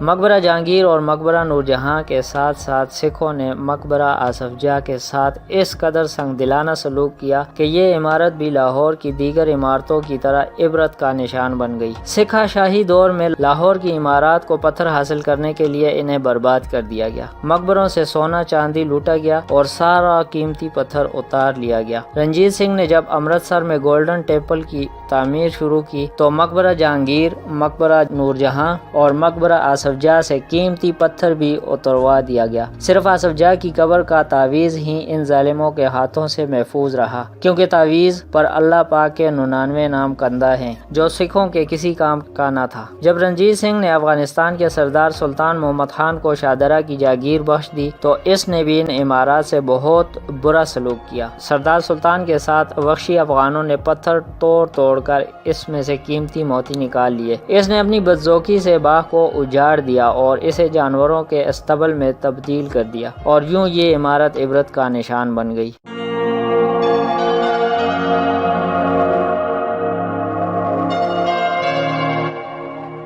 1880 عیسوی میں برطانوی حکومت نے رائے بہادر کنیا انجینئر کے توسط سے مقبرے کی تعمیر و مرمت کرائی۔ 1904 عیسوی میں انگریز محکمہ آثار قدیمہ نے مقبرے کے گنبد کی تباہحال سیڑھیوں کو دوبارہ تعمیر کروایا۔ سکھوں نے اپنی بدذوقی کا مظاہرہ کرتے ہوئے جو تجاویزات کی انہیں ختم کر دیا گیا۔ مقبرہ آصف جاہ کے گنبد کی اندرونی سطح پر نقش و نگار اتنے عمدہ ہیں کہ باوجود ہزار حوادث کے ابھی تک دل کو مو لیتے ہیں۔ دیواروں پر کہیں کہیں نقوش کے رنگ اس قدر تر و تازہ ہیں کہ انہیں دیکھ کر بے اختیار منہ سے تحسین کے الفاظ جاری ہو جاتے ہیں۔ کھجوروں کے جلو میں یہ عظیم الشان عمارت باوجود بغیر پتھروں کے بھی بڑی دلکش لگتی ہے۔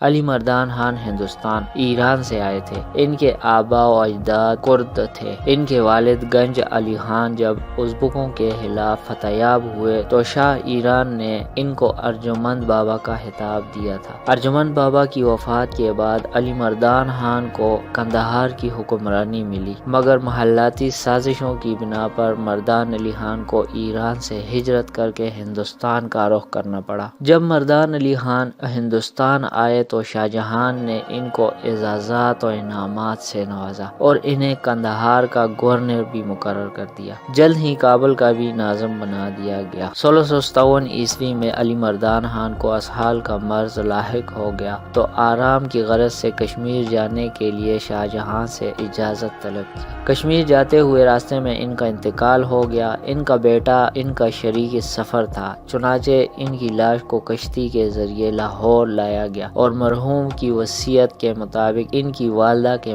مقبرے باغ امیر الامراء میں پردہ کر دیا گیا۔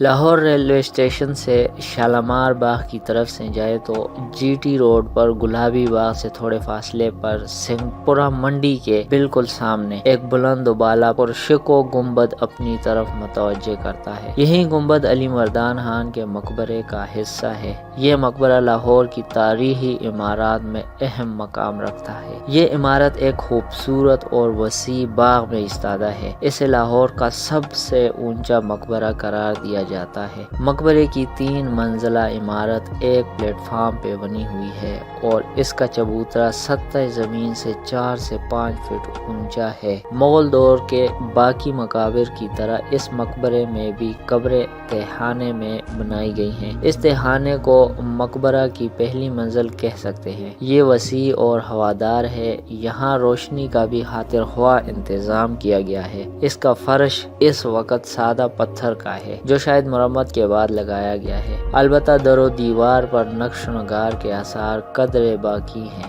مقبرے کی چھت گنبد نما ہے۔ بڑے بڑے روشندانوں سے سورج کی کرنیں اور ہوا مقبرے میں تازگی کا احساس دلاتے ہیں۔ یہاں 3 قبریں موجود ہیں۔ ان میں ایک علی مردان کی والدہ اور ایک خاندان کے کسی تیسرے فرد کی ہے۔ مقبرے کی تیسری منزل تک پہنچنے کے لیے یہیں سے 2 راستے اوپر کی طرف جاتے ہیں۔ چھت کی منڈیر تقریباً 3 فٹ اونچی ہے۔ گنبد کے ساتھ ساتھ تقریباً 3 فٹ چوڑا راستہ ہے۔ مقبرہ 8 پہلو ہے، یعنی اس کے 8 رخ ہیں۔ اس کے ہر کونے یا پہلو پر ایک خوبصورت برج بنایا گیا ہے جس کے 8 در ہیں۔ مقبرے کا گنبد دوہرا ہے اور مقبرے میں موجود تینوں چھتیں گنبد نما ہیں۔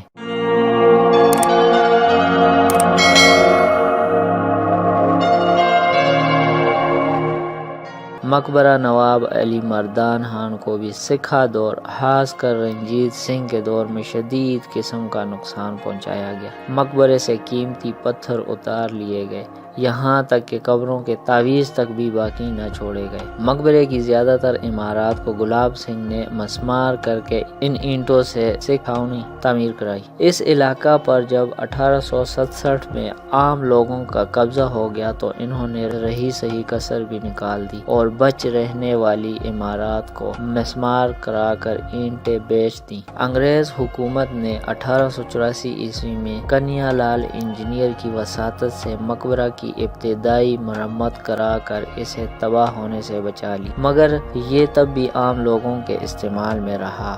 لوگ یہاں کھیتی باڑی کرتے اور جانوروں کا چارہ وغیرہ تہانے میں جمع کرتے۔ ریلوے کی حدود میں آنے کے بعد مقبرے کے گرد اونچی دیواریں تعمیر ہو گئیں، جس سے مقبرہ مزید تباہی سے محفوظ رہا۔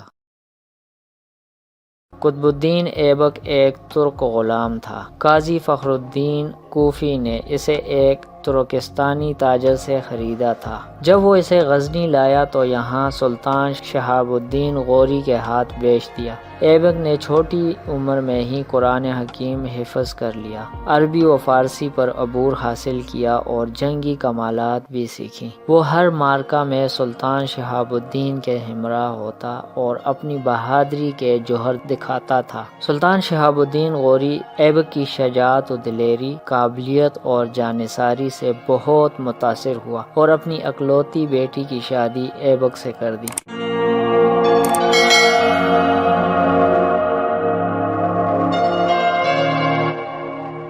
شہاب الدین کی موت کے بعد جب اس کا بھتیجا تخت نشین ہوا تو اس نے لاہور کی حکومت قطب الدین ایبک کو سونپ دی۔ ایبک کے دور میں شہر لاہور علم و حکمت کا مرکز تھا۔ خیال ہے کہ جس مقام پر اس کا مقبرہ ہے کبھی یہاں اس کا محل تھا۔ اس علاقے کا نام اس وقت محلہ قطب غوری تھا۔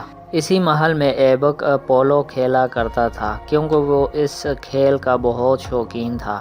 ایک مرتبہ وہ پولو کھیل رہا تھا کہ گھوڑے سے گر پڑا اور یہی واقعہ اس کی موت کا سبب بنا۔ سلطان قطب الدین ایبک نے 1210 عیسوی بمطابق 607 ہجری میں وفات پائی اور اسے لاہور ہی میں دفن کر دیا گیا۔ مورخین کا کہنا ہے کہ گھوڑے سے گرنے کے وقت لوہے کی زین اس کے سینے میں کھپ گئی تھی، جس کی وجہ سے ان کی موت واقع ہوئی۔ انہوں نے ہندوستان پر 4 سال یادگار حکومت کی۔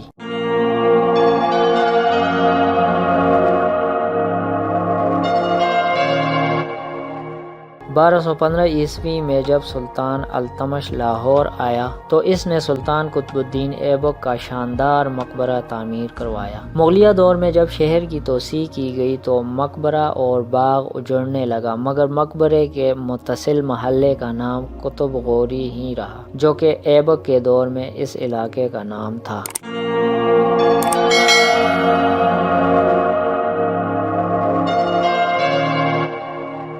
رنجیت سنگھ کے دور میں مقبرے کی فصیل، باغ، مسجد اور دیگر عمارات مسمار کر دی گئیں۔ انگریزی دور میں جب گرد و نواح میں آبادی ہونے لگی تو اس قبر پر بھی مکان تعمیر ہو گیا۔ اس مکان میں ایک ہندو وکیل رہائش پذیر تھا، تاہم انگریز سرکار نے قبر کی مرمت کروا دی اور میونسپل کمیٹی نے بازار اور گلی کا نام ایبک اسٹریٹ رکھ کر اس کا نام مٹنے سے بچا لیا اور یہ گوہر نایاب وقت کی ہاک میں گم ہونے سے بچ گیا۔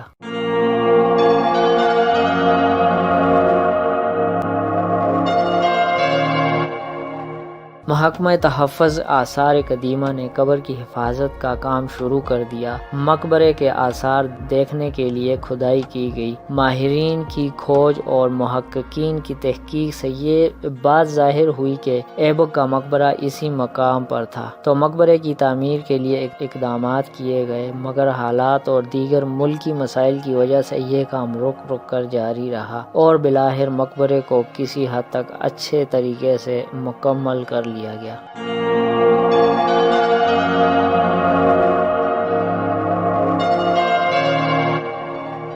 1960 عیسوی کی دہائی میں محکمہ آثار قدیمہ نے ایبک کے مقبرے کی نئے سرے سے ابتدائی تعمیر کے کام کا آغاز کیا۔ چنانچہ وہ گھر خریدا گیا جہاں سلطان مرحوم کا مزار تھا اور ارد گرد کے مکانات بھی خریدے گئے تاکہ مزار کی تعمیر اچھے طریقے سے کی جائے۔ مکان کو مسمار کیا گیا اور قبر کے چبوترے اور قبر کو خالی کیا گیا۔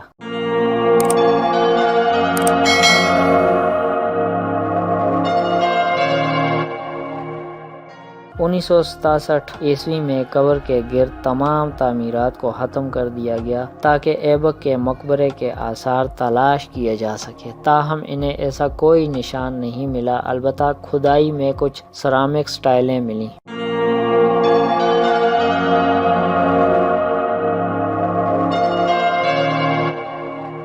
مقبرے کی اثر نو تعمیر میں سب سے اہم بات یہ تھی کہ اس کی شکل و صورت کیسی ہونی چاہیے، کیونکہ تاریخی کتب میں اس مقبرے کے متعلق کوئی ذکر نہیں ملتا۔ مقبرے کے ڈیزائن کے انتخاب کے لیے ماہر آرکیٹیکٹ اور تاریخ دانوں پر مشتمل ایک کمیٹی ممتاز حسین مرحوم کی سربراہی میں تشکیل دی گئی۔ مختلف ڈیزائنوں کا جائزہ لینے کے بعد محکمہ آثار قدیمہ کے ہی ایک سینئر ڈرافٹ مین انور سراج کا ڈیزائن قبول کر لیا گیا۔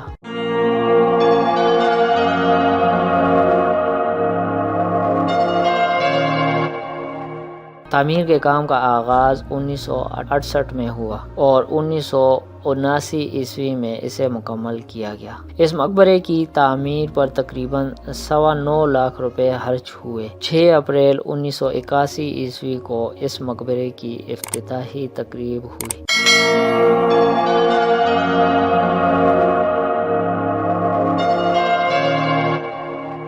مقبرے کی تعمیر سنگ مرمر اور پتھر سے کی گئی۔ اس سلسلے میں کوشش کی گئی کہ اسے اسی انداز میں تعمیر کیا جائے جو انداز تعمیر اس دور میں مسلمانوں کا حصہ تھا۔ گنبد کے وسط میں فانوس لگا ہے۔ مقبرہ چوکور ہے، چاروں طرف سنگ مرمر کی جالیاں ہیں، فرش اور دیوار بھی سنگ مرمر کی ہیں، جبکہ چھت پلستر کی گئی ہے۔ دروازہ لکڑی کا بنا ہوا ہے۔ مقبرے کی پیشانی پر کلمہ طیبہ اور قرآنی آیات کندہ ہیں۔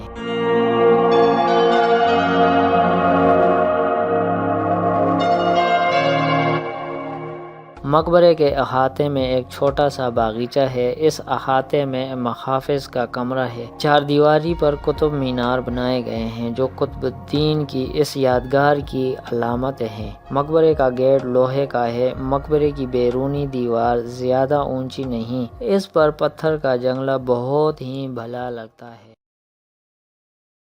شاہی قلعہ لاہور اپنے اندر بے شمار تاریخی واقعات چھپائے ایک خاموش شاہد بنا کھڑا ہے۔ موجودہ قلعہ عظیم مغل بادشاہ اکبر کے دور میں تعمیر ہوا اور اس کے بعد آنے والے مغل حکمرانوں نے اس میں اپنی خواہشات کے مطابق اضافے کیے۔ جب اکبر بادشاہ نے یہ قلعہ تعمیر کروایا تو دریائے راوی اس کی دیواروں کے بالکل نیچے سے بہتا تھا۔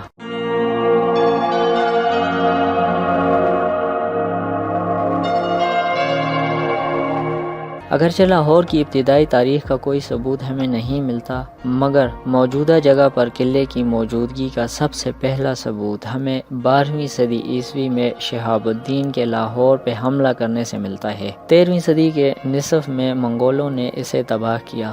سلطان بلبن نے 13ویں صدی کی 7ویں دہائی میں اس کو دوبارہ تعمیر کروایا۔ 1398 عیسوی میں امیر تیمور کی یلغار کے بعد اسے زمین بوس کر دیا گیا، مگر چند دنوں بعد سلطان مبارک شاہ نے اسے دوبارہ تعمیر کیا۔ اس کے بعد جلد ہی سردار شیخ کھوکر نے اس قلعے پر حملہ کر کے اس کو کافی نقصان پہنچایا۔ بعد ازاں شیخ علی نے اس پر قبضہ کر کے اس کی مرمت کرائی اور مغل دور تک یہ قلعہ اسی حالت میں رہا۔ مغل دور کے ہر بادشاہ نے اپنے شوق کے مطابق اس قلعے میں عمارات کا اضافہ کیا۔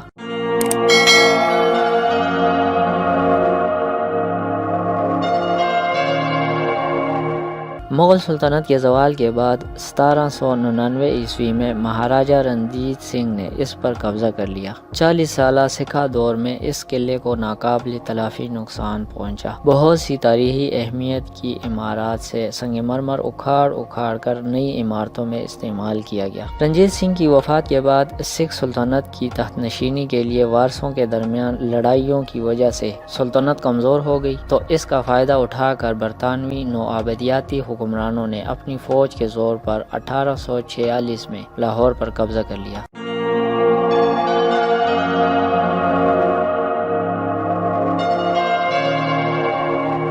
انگریزوں نے اپنے دور حکومت میں بہت سی تاریخی عمارات کو فوجی بارکوں میں تبدیل کر دیا۔ اس دور میں نہ صرف تاریخی عمارات کی ہیئت بدل گئی بلکہ سپاہیوں نے سنگ مرمر کی خوبصورت عمارات میں سے قیمتی پتھر نکال کر فروخت کر دیے۔ برطانوی فوجیوں کے ہاتھوں اس قلعے کی تباہی کا یہ عمل تقریباً 100 سال جاری رہا اور آخر کار 1926 عیسوی کو یہ قلعہ محکمہ آثار قدیمہ کے سپرد کر دیا گیا۔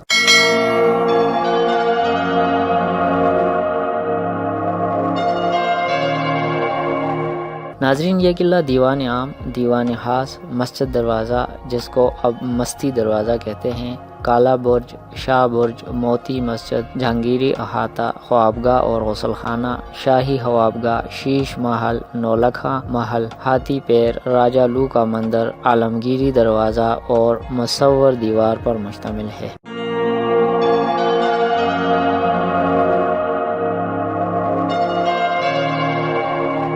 دیوان عام اکبر نے تعمیر کروایا تھا۔ یہ شاہی قلعے کی قدیم ترین عمارات میں شمار ہوتا ہے۔ اس جگہ اکبر نے 29 دسمبر 1587 عیسوی کو جشن نوروز منعقد کروایا تھا۔ مشہور مورخ بدیوانی رقم طراز ہے کہ یہ شاندار عمارت 114 کمروں اور ایوانوں پر مشتمل تھی۔ اس کو ایک مربع پلیٹ فارم پر تعمیر کروایا گیا تھا۔ اس کے اندر سنگ مرمر سے جروکا درشن تعمیر کروایا گیا تھا، جہاں سے بادشاہ عوام کو اپنا دیدار کروایا کرتا تھا۔ جروکا کے سامنے ایک مستطیل میدان ہے جس کے 3 اطراف چھوٹے چھوٹے کمرے تھے۔ ان کے اندر آمد و رفت کے لیے راستے تھے۔ اس دیوان کا تعلق کئی اہم تاریخی واقعات سے منسلک ہے۔ مثلاً اسی دیوان میں شہنشاہ شاہجہاں نے امیر علی مردان خان کو خلعت، ہاتھی اور اعتماد الدولہ کے خطاب سے نوازا تھا۔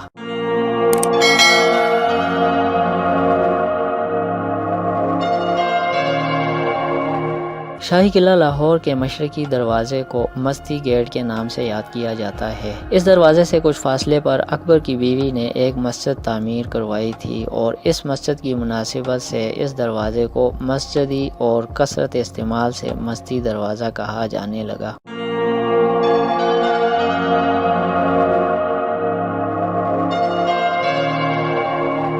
قلعے کی شمالی حصے کی جانب واقع کالا برج رہائشی مقاصد کے لیے استعمال کیا جاتا تھا۔ قلعے کے اندر رہنے والے اسی برج سے راوی کا نظارہ کیا کرتے تھے۔ اس گنبد نما برج کے محراب اس کی خوبصورتی میں مزید اضافہ کرتے ہیں۔ اس قلعے میں موتی مسجد بھی ہے جس کے گول موتی نما گنبد کی مناسبت سے اس کو موتی مسجد کہا جاتا ہے۔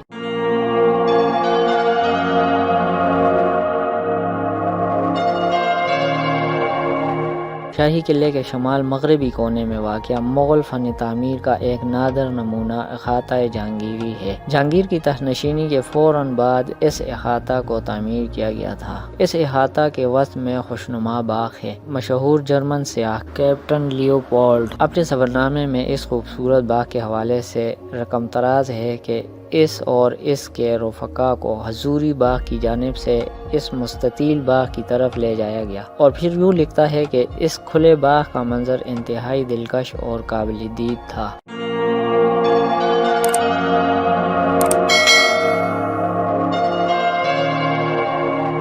احاطہ جہانگیری کے شمال میں سنگ مرمر سے تعمیر شدہ محرابوں سے مزین شدہ چوڑی چھت والی دیوان خاص کی خوبصورت عمارت ہے۔ اس کے شمالی حصے میں خوبصورت جالی لگی ہوئی ہے۔ جالی کو وسط میں سے بڑی نفاست سے کاٹ کر ایک کھڑکی بنائی گئی ہے۔ دیوان خاص کا فرش مختلف رنگوں کے مرمری پتھروں سے تعمیر کیا گیا ہے اور اس کے وسط میں پیالہ نما فوارہ نصب کیا گیا ہے۔ یہ فوارہ انتہائی قیمتی پتھروں سے مزین تھا، مگر انگریزی قبضے قبضے کے بعد فوج نے قلعے پر قبضہ کرنے کے بعد اس خوبصورت فوارے سے قیمتی پتھر نکال لیے۔ دیوان خاص شہنشاہ کی آمد کے وقت امراء اور سرکاری اہلکاروں سے ملاقات اور حاضری کے لیے استعمال ہوا کرتا تھا۔ اس دیوان خاص کے اندر صرف مخصوص امراء اور حکومتی اہلکار ہی بادشاہ کی خدمت میں حاضر ہو سکتے تھے۔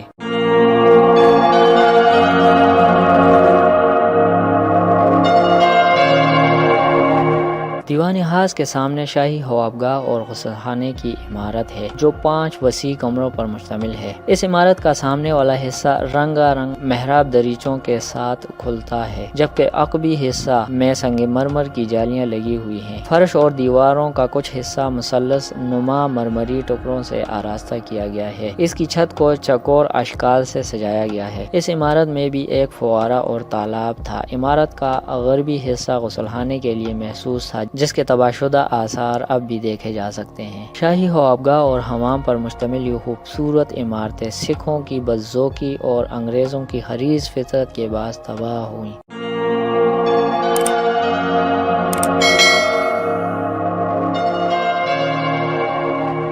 شاہی قلعے کے شمال اور شمال مغربی بیرونی دیوار ٹائلوں پر مبنی تصاویر کے ایک طویل تسلسل سے مرصع ہے۔ یہ دیوار دنیا کی چند نادر دیواروں میں سے ایک ہے۔ اس مصور دیوار کی تعمیر جہانگیر کے دور میں شروع ہوئی اور شاہجہانی عہد میں مکمل ہوئی۔ ان ٹائلوں پر انسانوں، پریوں، ہاتھیوں، شیروں، دیومالائی اژدھوں، جانوروں کی لڑائی، پولو اور دیگر کھیلوں کے دلکش مناظر ہیں۔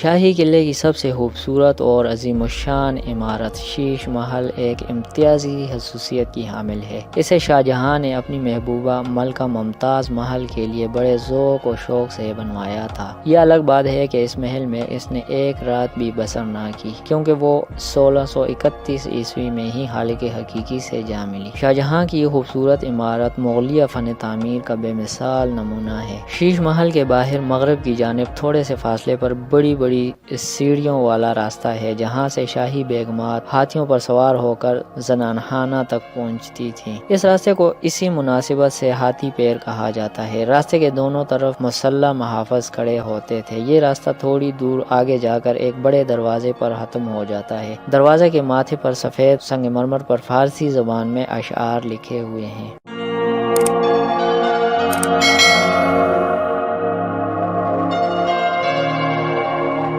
شاہی قلعے کا موجودہ دروازہ، جسے عالمگیری دروازہ بھی کہتے ہیں، یہ بادشاہی مسجد کے مرکزی دروازے کے بالکل سامنے قلعے کے مغربی حصے میں واقع ہے۔ اس دروازے اور بادشاہی مسجد کے درمیان حضوری باغ ہے۔ اس دروازے پر پاکستانی پرچم ہمیشہ لہراتا رہتا ہے۔ اس عظیم الشان دروازے کو اورنگزیب عالمگیر نے تعمیر کروایا تھا۔ شاہی خاندان کے افراد شاہی مسجد میں نماز ادا کرنے کے لیے اسی دروازے کو استعمال کیا کرتے تھے۔ انگریزی دور میں اس دروازے کو بند کر دیا گیا تھا۔ 18 نومبر 1949 عیسوی کو پنجاب کے گورنر سردار عبدالرب نشتر نے ہزاروں لوگوں کی موجودگی میں اس دروازے کا افتتاح کیا اور ایک بار پھر عوام کے لیے کھول دیا گیا۔ جب ملکہ ہند نور جہاں ارک النساء نامی بیماری میں مبتلا تھی تو چنیوٹ کے ایک طبیب شیخ علم الدین انصاری نے ان کا شافی علاج کیا۔ جہانگیر، جو کہ ملکہ ہند کا شوہر تھا، بہت خوش ہوا اور علم الدین انصاری کو خلعت عطا کیے۔ اس کے علاوہ 7 لاکھ روپے نقد اور عہدہ و امارات اور شفاخانہ حسب وعدہ عطا کیا۔ اسی دوران جہانگیر نور جہاں کو لے کر لاہور آیا تو علم الدین انصاری بھی ان کے ہمراہ تھے۔ لاہور پہنچنے پر نور جہاں مکمل طور پر صحت یاب ہو گئی اور اس نے غسل صحت کیا اور شاہی قلعے میں جشن صحت یابی منعقد ہوا۔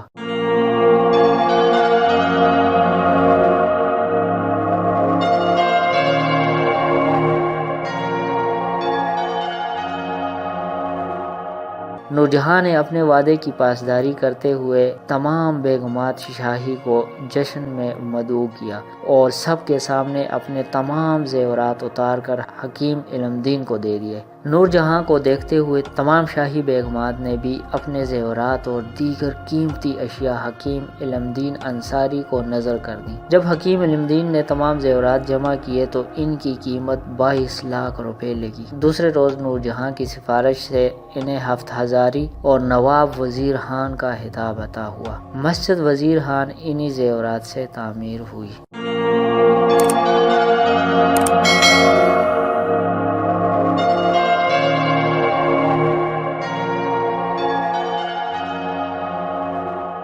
مسجد وزیر خان 1634 عیسوی میں وزیر خان نے تعمیر کرائی۔ یہ مسجد مسلم طرز تعمیر کا عظیم شاہکار ہے جو دیکھنے والے کو مبہوت کر دیتی ہے۔ نقاشی کاری اور ڈیزائننگ کی وجہ سے یہ مسجد پوری دنیا میں مشہور ہے۔ مسجد مستطیل شکل کے پلاٹ پر تعمیر کی گئی ہے اور اس کا بڑا ہال 5 حصوں میں تقسیم کیا گیا ہے، جن میں سے ہر حصے پر گنبد تعمیر کیا گیا ہے۔ ان گنبدوں میں سے مرکزی گنبد زیادہ بلند ہے۔ مسجد کے 3 اطراف میں 32 حجرے بنے ہوئے ہیں، جن میں کتب فروش، مصور، جلساز اور نقاش مقیم تھے۔ مسجد کے مختلف حصوں میں بڑی تعداد میں قرآنی آیات تحریر ہیں۔ مسجد کے درمیان میں فوارہ ہے۔ اس مسجد کا صحن 3 درجوں، نمازگاہ، مشرقی دیوار سے مغربی دیوار تک کا حصہ اور حوض کے نزدیک مزار میراں بادشاہ میں تقسیم ہے۔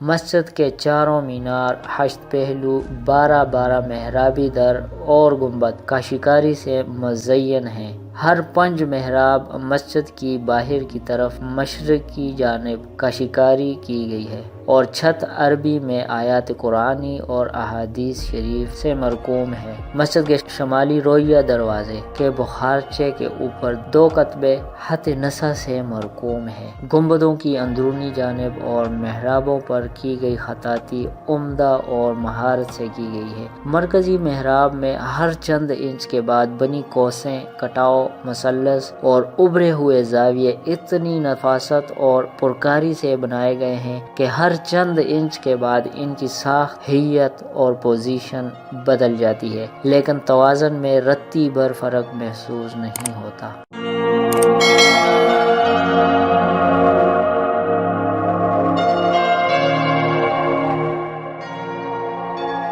مسجد کی تمام دیواروں پر جگہ کی مناسبت سے افقی اور عمودی مستطیل نما چوکھٹوں میں آیات قرآنی اور پھول بوٹے بنائے گئے ہیں۔ مسجد کی بیرونی دیواریں کٹاؤ اور رنگین ٹائلوں سے مزین ہیں۔ چھت اور محرابوں کے اندرونی جانب گول دائرے میں خطاطی کی گئی ہے۔ مسجد کی محراب کے ساتھ گورنر پنجاب لارڈ کرزن کا دیا ہوا 100 سال پرانا کٹاؤ دار کڑی سے مزین ممبر رکھا ہوا ہے، جو آج بھی سالم حالت میں موجود ہے۔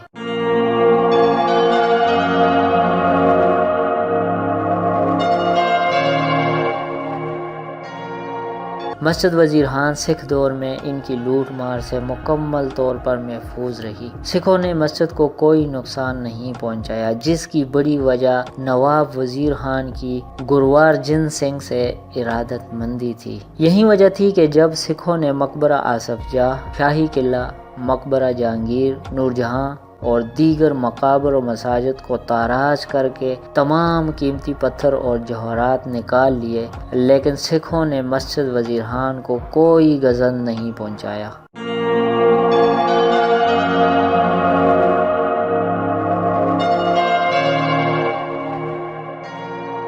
امریکہ نے دنیا بھر میں قدیم تاریخی و ثقافتی ورثے کو محفوظ کرنے کے لیے 2001 عیسوی میں ambassador fund for culture preservation کے نام سے ایک فنڈ قائم کیا۔ تب سے یہ پاکستان سمیت دنیا بھر کے 106 ممالک کے 292 گرانٹس جاری کر چکا ہے۔ امریکہ کے اسی فنڈ سے امریکی سفارت خانے کے ذریعے مسجد کی ڈیوڑی میں واقع کرافٹ بازار کی بحالی اور تزئین و آرائش کا کام 2003 میں شروع کیا گیا۔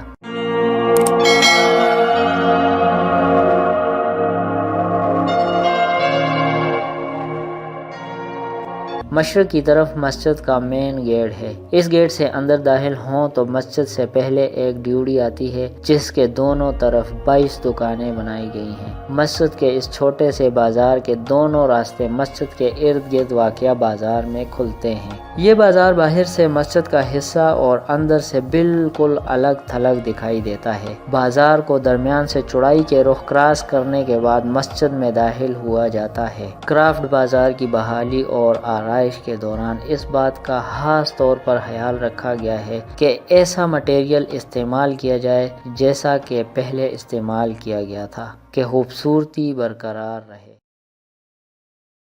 لاہور کو باغات کا شہر بھی کہا جاتا ہے۔ اگر آپ راوی کے کنارے دیکھیں تو باغات کا ایک سلسلہ سا محسوس ہوتا ہے۔ شالامار باغ، انگوری باغ، گلابی باغ، باغ علی مردان خان، باغ محبت خان، نخلستان وزیر خان، چبرجی باغ، زیب النساء باغ، ان کے علاوہ اور بھی بہت سے باغات ہیں۔ ان میں سے اکثر باغات کے ساتھ مقابر بھی موجود تھے، جیسے کہ باغ دلکشاں جس میں مقبرہ جہانگیر، مقبرہ نور جہاں اور مقبرہ آصف جاہ ابھی بھی موجود ہیں۔ تاریخ سے یہ بات ثابت ہوتی ہے کہ یہاں 36 باغات مغلوں کے زمانے کے اور 23 باغات سکھ اور برطانوی دور سے متعلق ہیں۔ مغلوں کے دور میں مقابر کے ساتھ چہارباغ بڑی دلکشی سے بنائے جاتے تھے اور عمومی طور پر بادشاہوں یا امراء کے گرمیوں کے موسم میں وقت گزاری کا ذریعہ ہوتے تھے۔ ہم چند ایک باغات کا ذکر کریں گے۔ شالامار باغ، مغل بادشاہ شاہجہاں نے علی مردان خان جس کے مقبرے کے بارے میں ہم لاہور سیریز کے 13ویں حصے میں ذکر کر چکے ہیں، کو حکم دیا کہ دریائے راوی سے ایک نہر نکالی جائے جو کہ لاہور کے پاس سے گزرے۔ چنانچہ اس پر کام شروع ہوا۔ جب کام مکمل ہوا تو بادشاہ نے حکم دیا کہ اس نہر کے کنارے ایک ایسا باغ بنایا جائے جس میں بالادری، شاہی غسل خانے، فوارے اور جا بجا پھلدار درخت لگائے جائیں۔ چنانچہ 1637 عیسوی میں اس باغ کا سنگ بنیاد رکھا گیا اور 1.5 سال کے عرصے میں یہ باغ پایہ تکمیل کو پہنچا۔ یہ باغ 80 ایکڑ زمین پر پھیلا ہوا ہے۔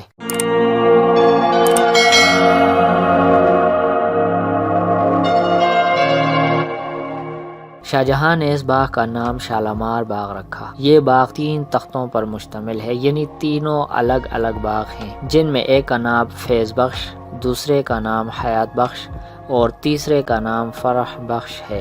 یہ باغ ایک دوسرے سے تقریباً 13 فٹ کی بلندی پر واقع ہیں۔ ہر اونچے تختے سے اترنے کے لیے خوبصورت زینے بنے ہوئے ہیں۔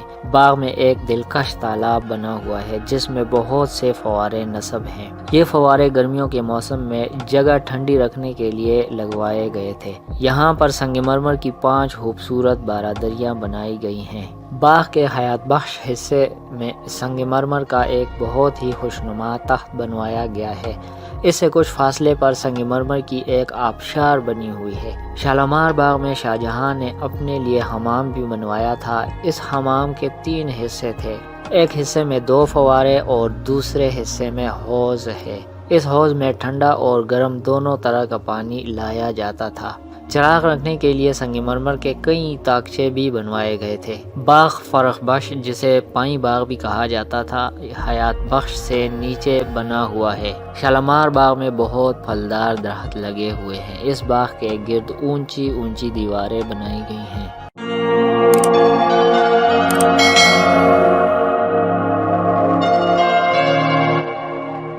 لاہور کا شالامار باغ دنیا کے عظیم باغوں میں شمار ہوتا ہے۔ جب بھی کسی دوسرے ملک کا سربراہ، بادشاہ یا کوئی نامور شخص پاکستان کے دورے پر آتا ہے تو لاہور میں شالامار باغ کی سیر ضرور کرتا ہے۔ شالامار باغ میں معزز مہمانوں کو دعوت دینے کی رسم انگریزی حکومت کے زمانے میں بھی رائج رہی۔ 1876 عیسوی میں شہنشاہ ایڈورڈ ہفتم، جو اس وقت ولی عہد سلطنت تھے، برصغیر کی سیاحت کے سلسلے میں لاہور آئے تو ان کے اعزاز میں گورنر پنجاب نے شالامار باغ میں رات کے وقت ایک عظیم الشان دعوت کا اہتمام کیا۔ اس باغ کی سیر کرنے کے لیے دور دراز سے لوگ آتے ہیں۔ اقوام متحدہ کے ادارے یونیسکو نے اس باغ کو عالمی ثقافتی ورثہ قرار دیا ہے اور اس کی بقا اور تحفظ کے لیے خصوصی طور پر کام کر رہی ہے۔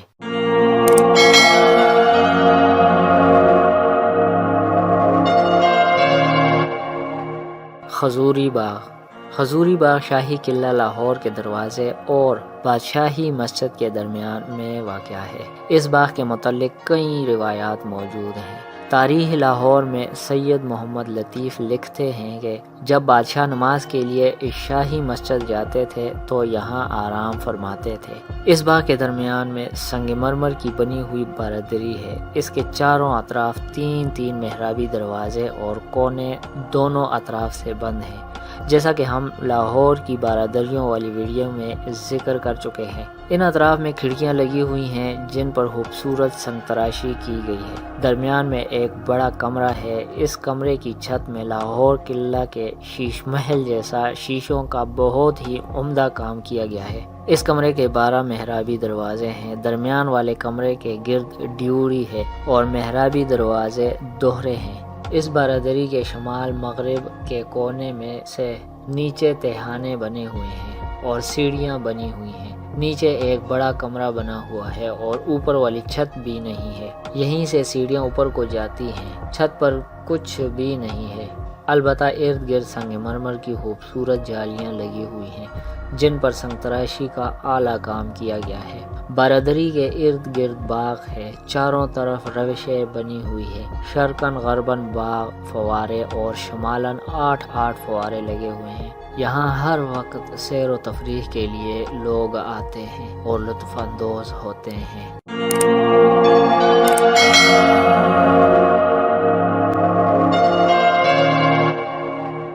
چوبرجی باغ لاہور سے ملتان جانے والی سڑک سے کچھ فاصلے پر ایک 2 منزلہ عمارت ہے جس کے 4 مینار ہیں۔ انہی میناروں کی وجہ سے اسے چوبرجی باغ کہا جاتا ہے۔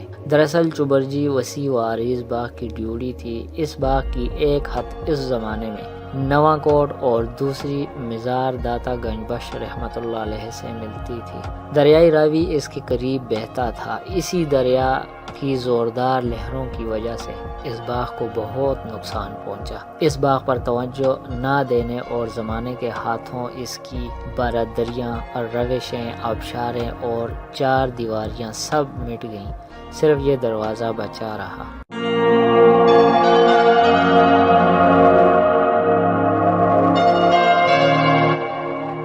اس باغ کے بنوانے کے متعلق اختلاف ہے، مگر زیادہ درست یہ بیان ہے کہ اسے جہاں آرا بیگم جو شاہ جہاں کی بیٹی تھی نے بنوایا، کیونکہ جہاں آرا بیگم اپنے والد کی طرح تعمیرات کی بڑی شوقین تھی۔ یہ باغ جہاں آرا بیگم نے اپنی خاص کنیز میاں بائی کو دے دیا تھا۔ میاں بائی کا مقبرہ بھی اسی باغ کے اندر قریب ہی تھا، جو کہ سکھوں کے عہدی حکومت میں ختم کر دیا گیا اور اب اس کا نام نشان تک باقی نہیں رہا۔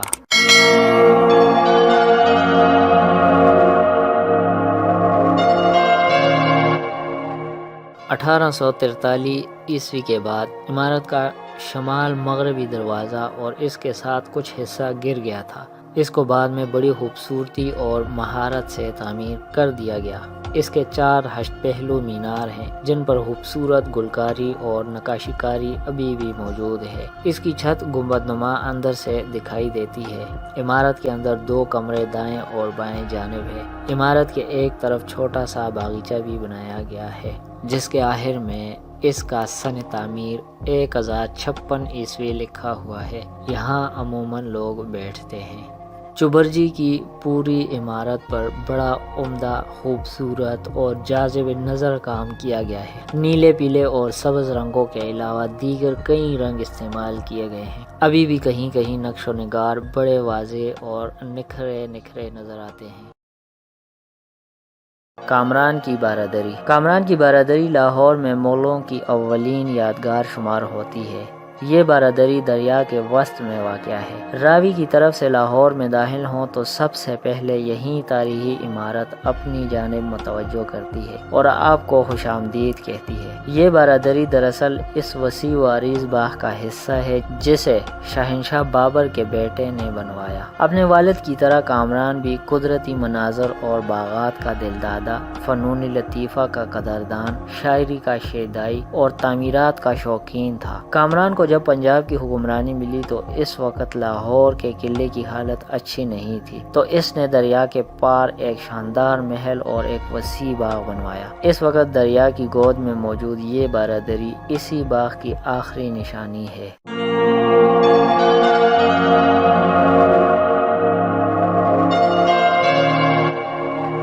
اس باغ کے متعلق خیال کیا جاتا ہے کہ یہ اتنا وسیع تھا کہ اس میں دیوان عام و خاص، زنانہ محلات، بارادریاں، حوض، فوارے اور دیگر بہت سی عمارات ہوں گی۔ یہاں کامران نے شعر و سخن کی کئی محفلیں اور بہت سی ضیافتیں منعقد کیں۔ 1916 تک یہ بارادری دریا کے دائیں کنارے پہ تھی، مگر 1955 کے سیلاب اور بعد میں زبردست پانی کے رولوں کی وجہ سے یہ بارادری جگہ جگہ سے ٹوٹ پھوٹ کا شکار ہو گئی، اور اب یہ دریا کے عین وسط میں جزیرے کی صورت ایک خطہ زمین پر موجود ہے۔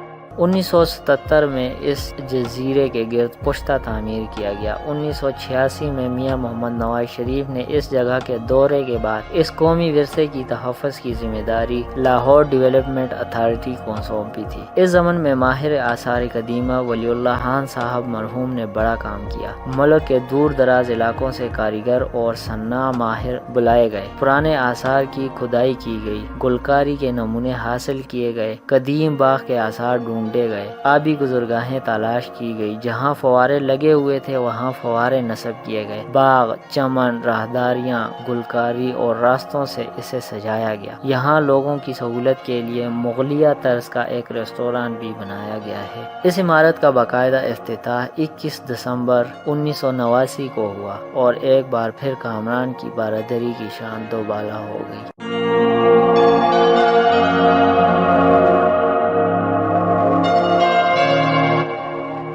بارادری وزیر خان۔ نواب وزیر خان نے اپنے دور گورنری میں خوبصورت مساجد اور عمارتیں بنوائیں۔ 1634 عیسوی میں انہوں نے ایک خوبصورت مسجد وزیر خان تعمیر کروائی اور لاہور شہر کے باہر وسیع و عریض باغ کی بنیاد ڈالی، جس کو نخلستان وزیر خان کہا جاتا تھا۔ 1935 عیسوی میں انہوں نے ایک خوبصورت اور دلکش بارادری بنوائی۔ اس وقت اس خوبصورت عمارت کی شمالی جانب پنجاب پبلک لائبریری، جنوبی جانب عجائب گھر، مشرقی جانب محکمہ آبپاشی و محکمہ تعمیرات کے دفاتر اور مغربی جانب نیشنل کالج آف آرٹس کی عمارات ہیں۔ مورخین کا کہنا ہے کہ بارادری کے گرد جو باغ بنایا گیا تھا وہ زمانے کی نظر ہو گیا، مگر بارادری اب بھی موجود اور محفوظ ہے۔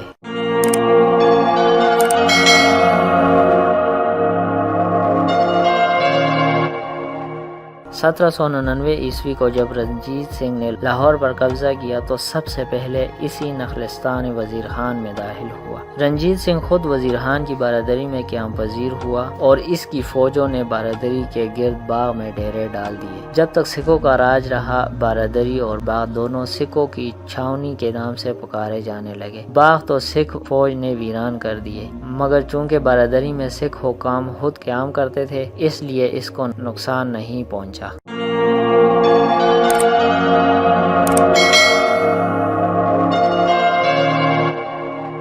1849 عیسوی میں پنجاب کا حکومت برطانیہ سے الحاق ہوا تو ابتدائی دور میں انگریزوں نے اس بارادری کو فوجیوں کے کوارٹروں اور دیگر مقاصد کے لیے استعمال کیا۔ اس کے بعد اس بارادری میں محکمہ بندوبست کا دفتر بنایا گیا اور پھر کچھ عرصے کے لیے اسے تار گھر کے طور پر استعمال کیا گیا۔ اس بارادری کو انگریزی دور میں عجائب گھر بھی بنایا گیا۔ 1884 عیسوی کو اس تاریخی عمارت میں پنجاب پبلک لائبریری کا قیام عمل میں آیا۔ یہ بارادری کئی برسوں تک مختلف لوگوں اور محکموں کا اکھاڑا بنی رہی۔ اس تاریخی عمارت کی مرمت اور دیکھ بھال کا عمل حکومت پاکستان کی زیر نگرانی میں محکمہ آثار قدیمہ کرتی رہتی ہے۔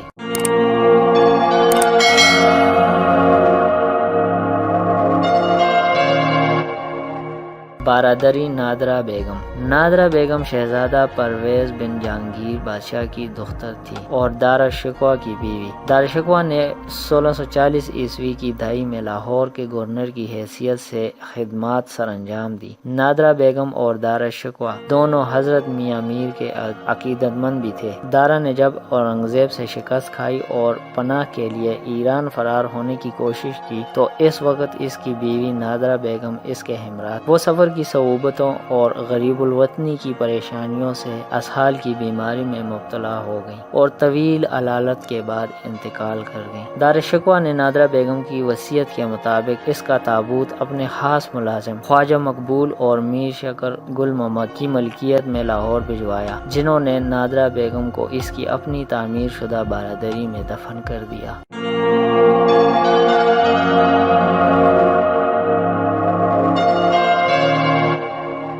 برادری نادرہ بیگم حضرت میاں میر کے مزار کے مشرقی جانب ایک وسیع و عریض باغ میں ایستادہ ہے۔ نادرہ بیگم نے یہ جگہ اپنی زندگی ہی میں اپنی آخری آرامگاہ کے لیے منتخب کی تھی اور یہ عمارت بنوا لی تھی۔ یہ برادری ایک بہت بڑے حوض میں ایستادہ ہے۔ برادری تک پہنچنے کے لیے صدر دروازے سے لے کر برادری تک کا کماندار دروازوں کے اوپر مضبوط حشتی راستہ بنا ہوا ہے۔ راستے کے نیچے 22 در ہیں۔ حوض کے چاروں کونوں پر خوشنما شاہ نشینیں تھیں جو صدر دروازے کے ساتھ ہی مسمار ہو چکی ہیں، مگر ان کے آثار ابھی بھی باقی ہیں۔ یہ عمارت نہایت عمدگی سے بنائی گئی ہے اور اس کی طرز تعمیر واضح طور پر عہد شاہ جہانی کی نمائندگی کرتی ہے۔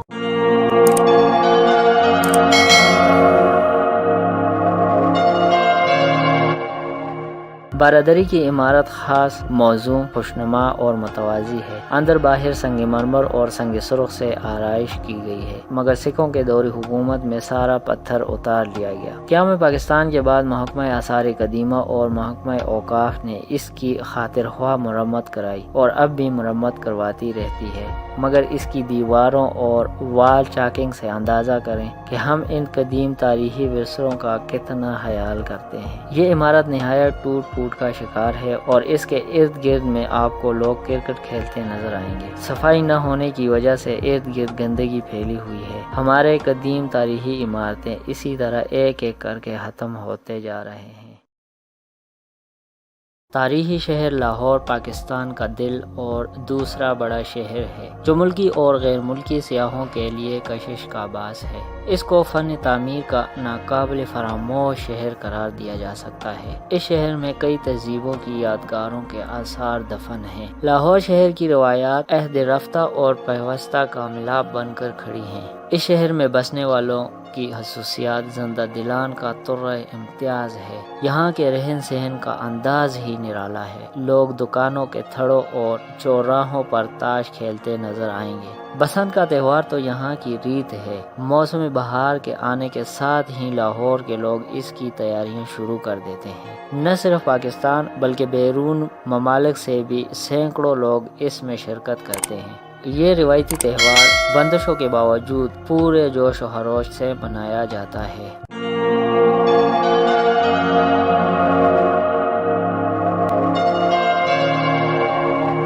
شہر لاہور کے لوگ ماضی کی طرح اب بھی روزگار سے وابستہ ہیں۔ سونے اور چاندی کا کام کرنے والے بزرگ اور سینکڑوں کارکن آج بھی اس عظیم فن سے وابستہ ہیں۔ چھوٹے چھوٹے مکانوں میں ایک ایک کمرے میں 8 10 افراد رہتے ہیں، مگر صرف ماضی سے خصوصی لگاؤ کی وجہ سے اس شہر کو حیرآباد کہنے کو تیار نہیں۔ ناظرین، شہر لاہور میں ہر پیشے اور ہر مکتب فکر کے حامل لوگ موجود ہیں۔ اس شہر میں بہت سی تاریخی یادگاریں، تاریخی عمارات، حویلیاں، مساجد اور مندر موجود ہیں۔ لاہور شہر کے قدیم 12 دروازے اور ایک موری ہے۔ ہم یہاں 12 دروازوں کا ذکر کریں گے۔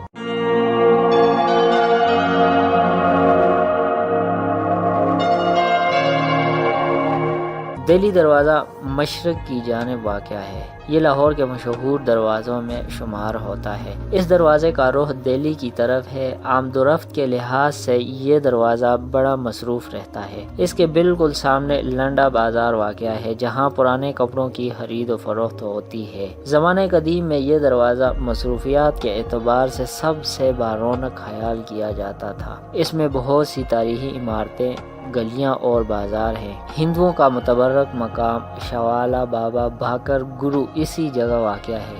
رنجیت سنگھ کا مکان بھی اسی دروازے میں اپنی تاریخی حقیقت کے ساتھ موجود ہے۔ اس دروازے میں مسجد وزیر خان بھی ہے۔ اس مسجد کا ذکر ہم اپنے نئی آنے والی ویڈیو میں کریں گے۔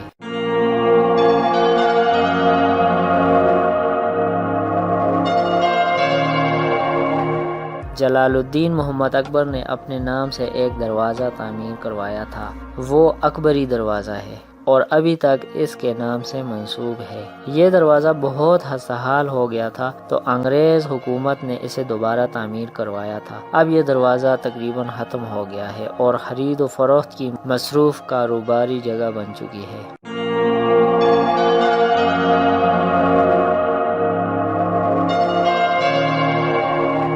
ذکی دروازے کے بارے میں روایت ہے کہ یہاں ایک بزرگ کا مزار ہے جس کا سر دروازے کے اندر اور دھڑ باہر دفن ہے۔ یہاں لوگ چڑھاوے چڑھاتے ہیں اور منتیں مانگتے ہیں۔ اسے ذکی کی بجائے یکی دروازہ پکارا جاتا ہے۔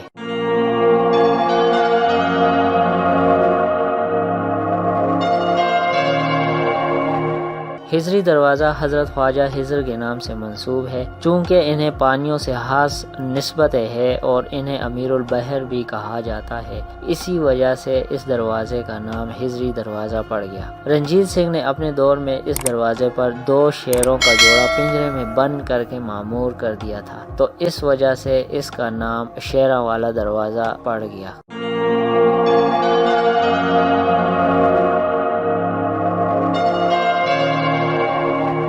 اس دروازے کی حفاظت پر موتی رام مامور تھا، جو زندگی کی آخری سانس تک اسی دروازے سے وابستہ رہا۔ اس وجہ سے اس کا نام موتی دروازہ رکھا گیا، جو بگڑ کر موچی دروازہ بن گیا ہے۔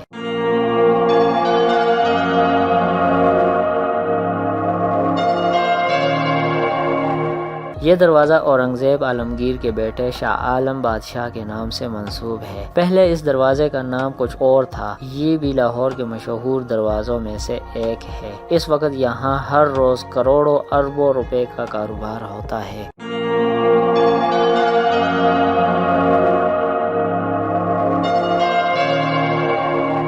یہ لاہور شہر کا خاص دروازہ ہے جس کا نام غلط العام ہو کر لواری گیٹ بن گیا ہے۔ یہ سب سے قدیم اور بوسیدہ دروازہ ہے۔ اس دروازے کے بالکل سامنے انارکلی بازار ہے جو خرید و فروخت کے لیے نہ صرف پاکستان بلکہ غیر ممالک میں بھی مشہور ہے۔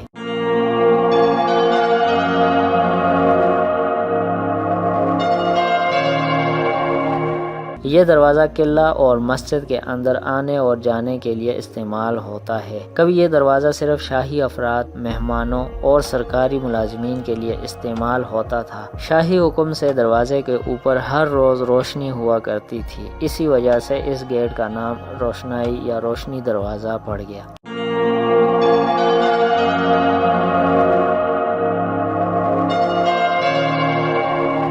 اس دروازے کا رخ کشمیر کی جانب ہے، اسی وجہ سے اس کا نام کشمیری دروازہ پڑ گیا۔ یہاں کشمیری قوم آباد ہے جو کہ اب تک اس گیٹ میں موجود ہے۔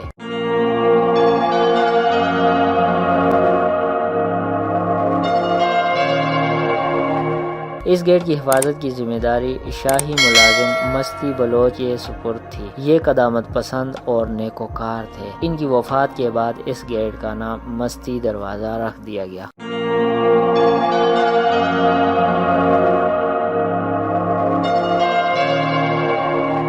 اس دروازے کے شمال میں ایک ٹکسال ہوا کرتی تھی۔ ایک عالی شان مکان میں شاہی خزانے کے لیے مہریں اور سکے ڈھائے جاتے تھے۔ اس گیٹ پر مسجد ٹکسالی بھی موجود ہے جس پر نہایت عمدگی سے کانسی کا کام کیا گیا ہے۔